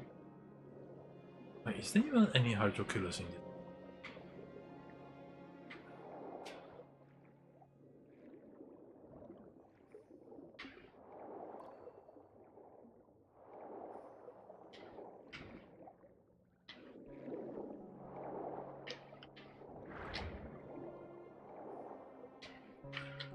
Dude, I'm reaching to the very top though.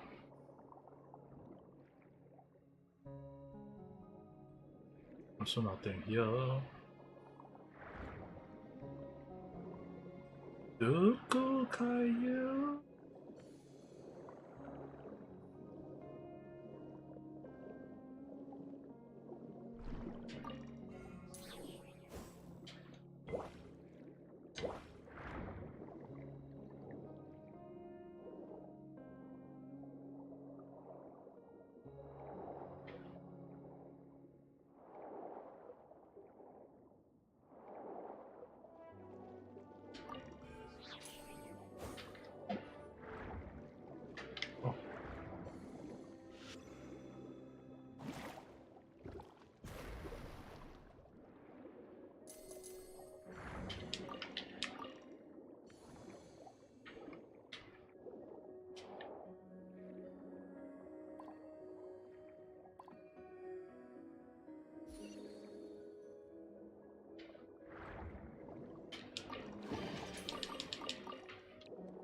Alright. Let's also give out the 100, almost 100%. Okay?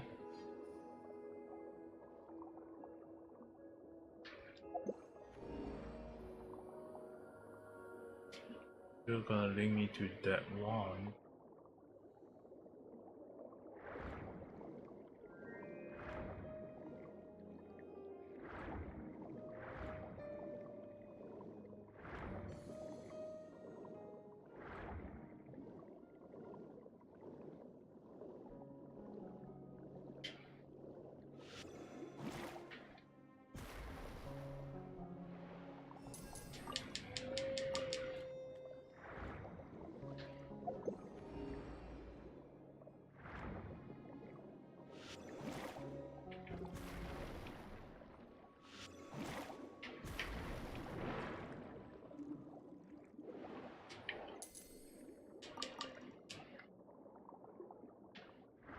I need that drop rate. So the reason why I have to take them out.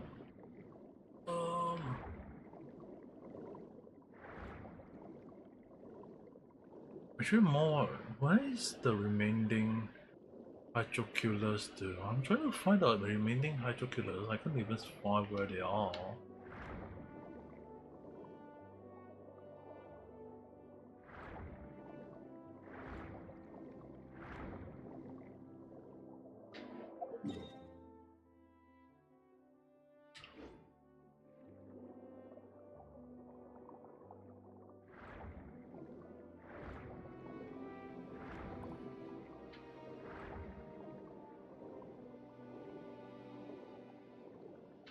I'm trying to look carefully at the mini-map just in case like one of the star I seen appear out of nowhere.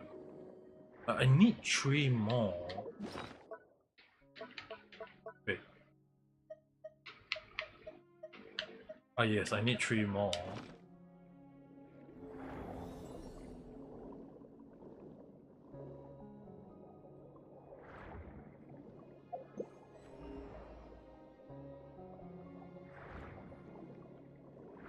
Is there a way for me to swim in here?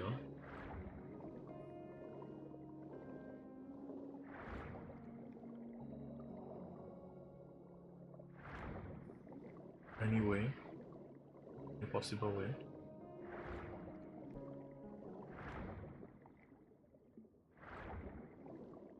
There is a current. Oh. There is a current no matter what. Okay.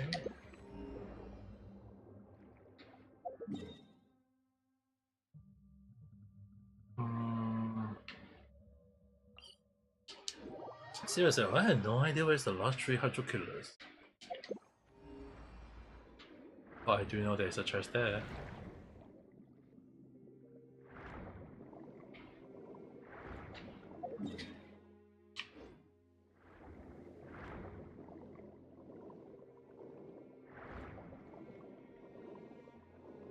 Oh, nice.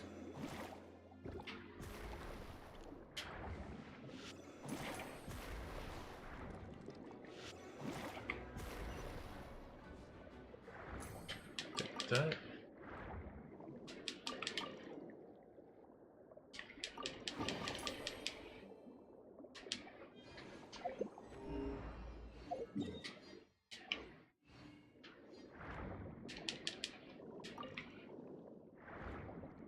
I'm trying to know where the hell is the hydro. Oh, it really was one over here. Alright. Technically, for the tower, I need and there's only 1 more, but I do want to find the last remaining one, if possible.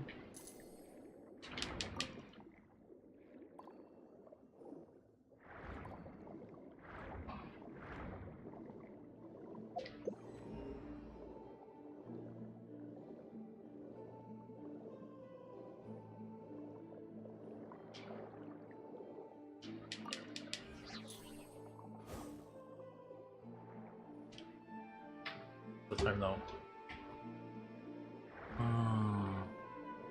Oh, 今の時間がちょっと。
without having a need to look around more.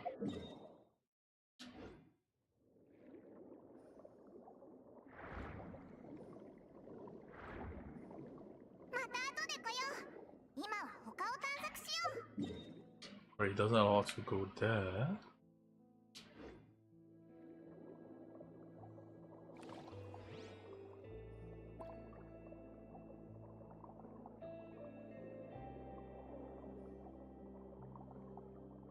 I'm trending on the leash just in case.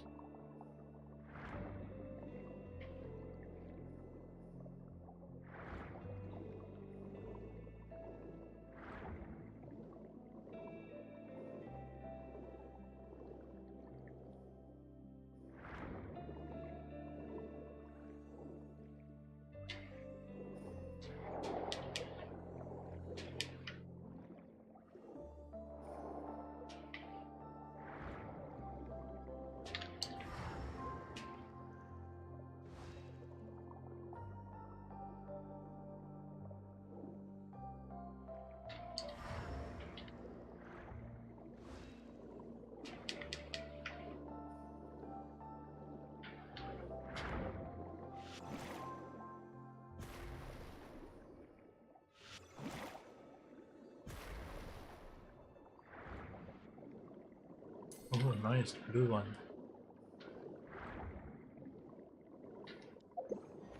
Oh, swan.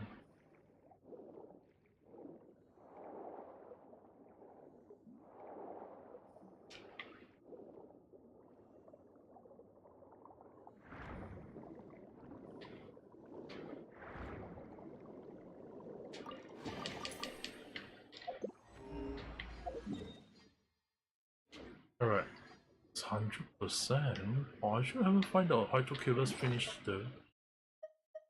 I still need 2 of these though.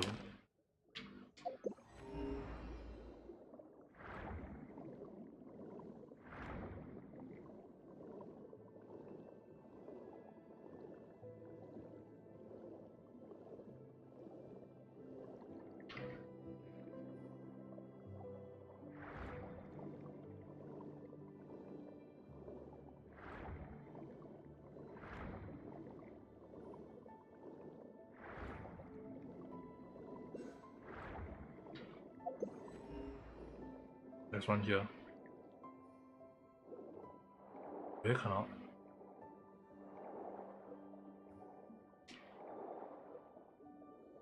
It's really on the way car.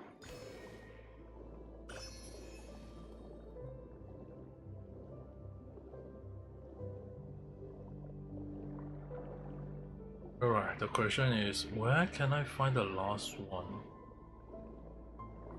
They always have one spare one.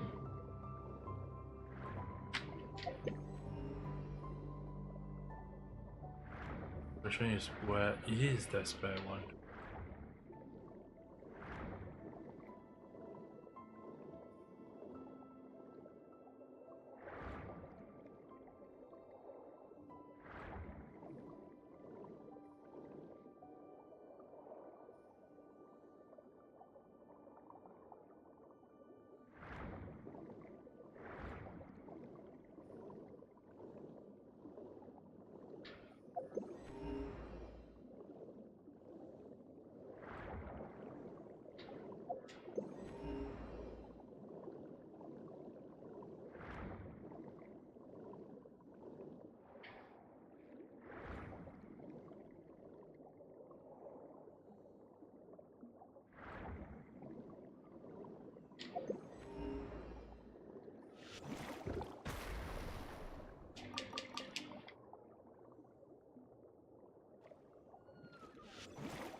I need to find the last Hydro Killers, which I had no idea where.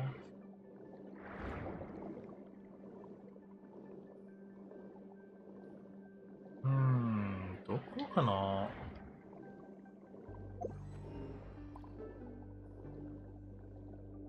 Blue? Oh, or no.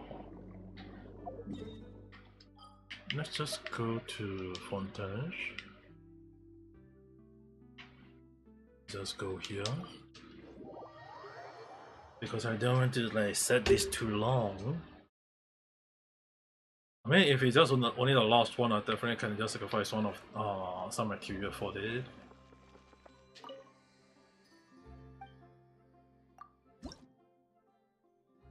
Overall.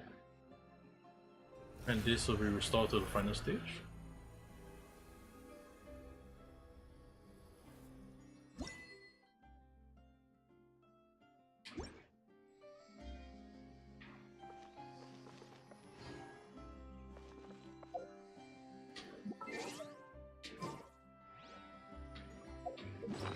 And for the material to be used,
let's go to the shop.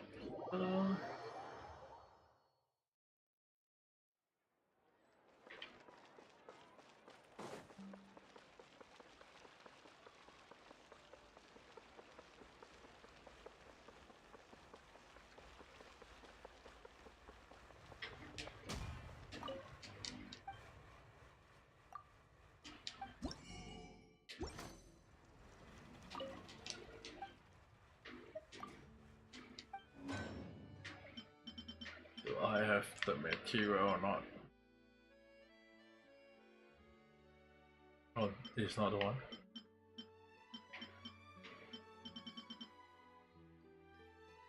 I don't need to make this anymore. What I need. Oh.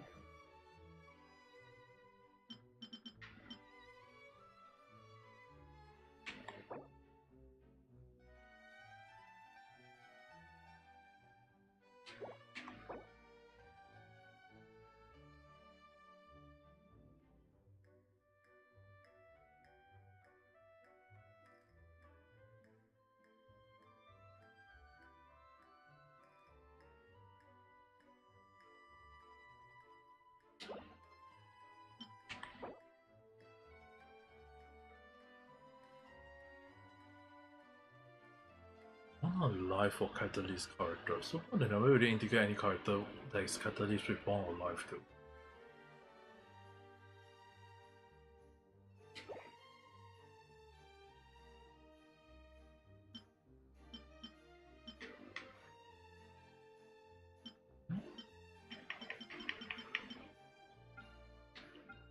That's strange.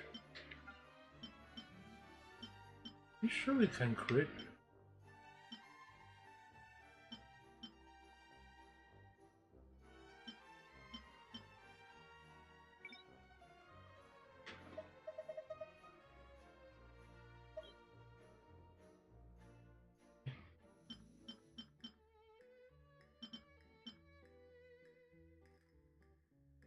I'm pretty sure we. Oh. It's not create, it was actually. Oh, yeah, I forgot. I was wondering why can't I find it? It was here. I got way more material for this sort of thing. Okay.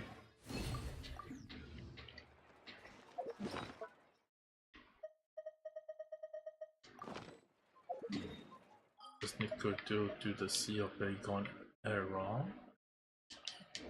Go here. But I have no idea where is the last one though. Use it if it.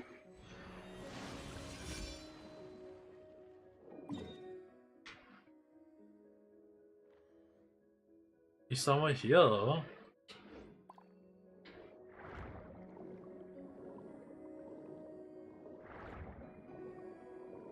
But if it's someone here, I would instantly know about it though.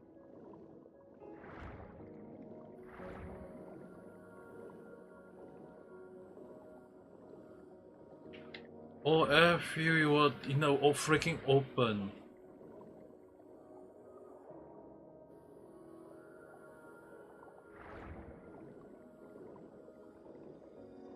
I why did I even? Oh my! I'm not gonna say anything much. At least I got one for that, and I'm going to set this one.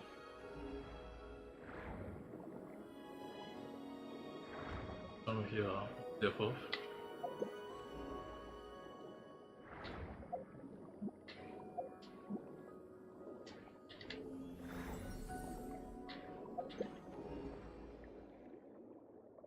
Okay, on it. It's already 100% already, so.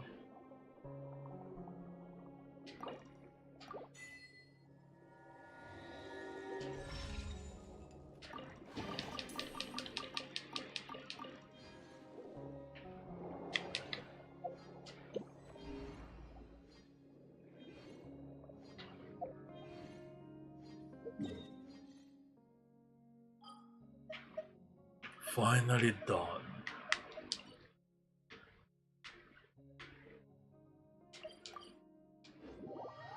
Really, like 3 AM and 80%, 80 resin.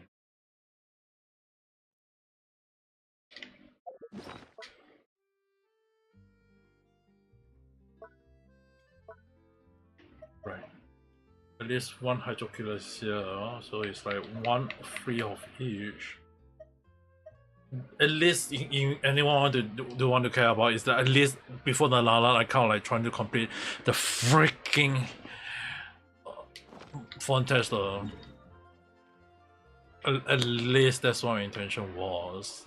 But it's not like know that I completed it, so I'm not too worried about that.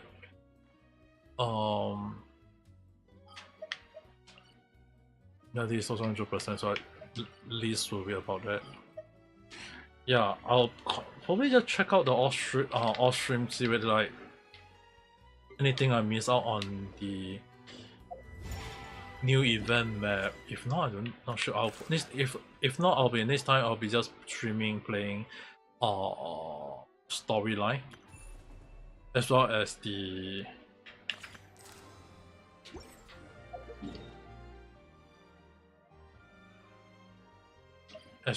theater lobby. 22 days. I think that's more than enough too.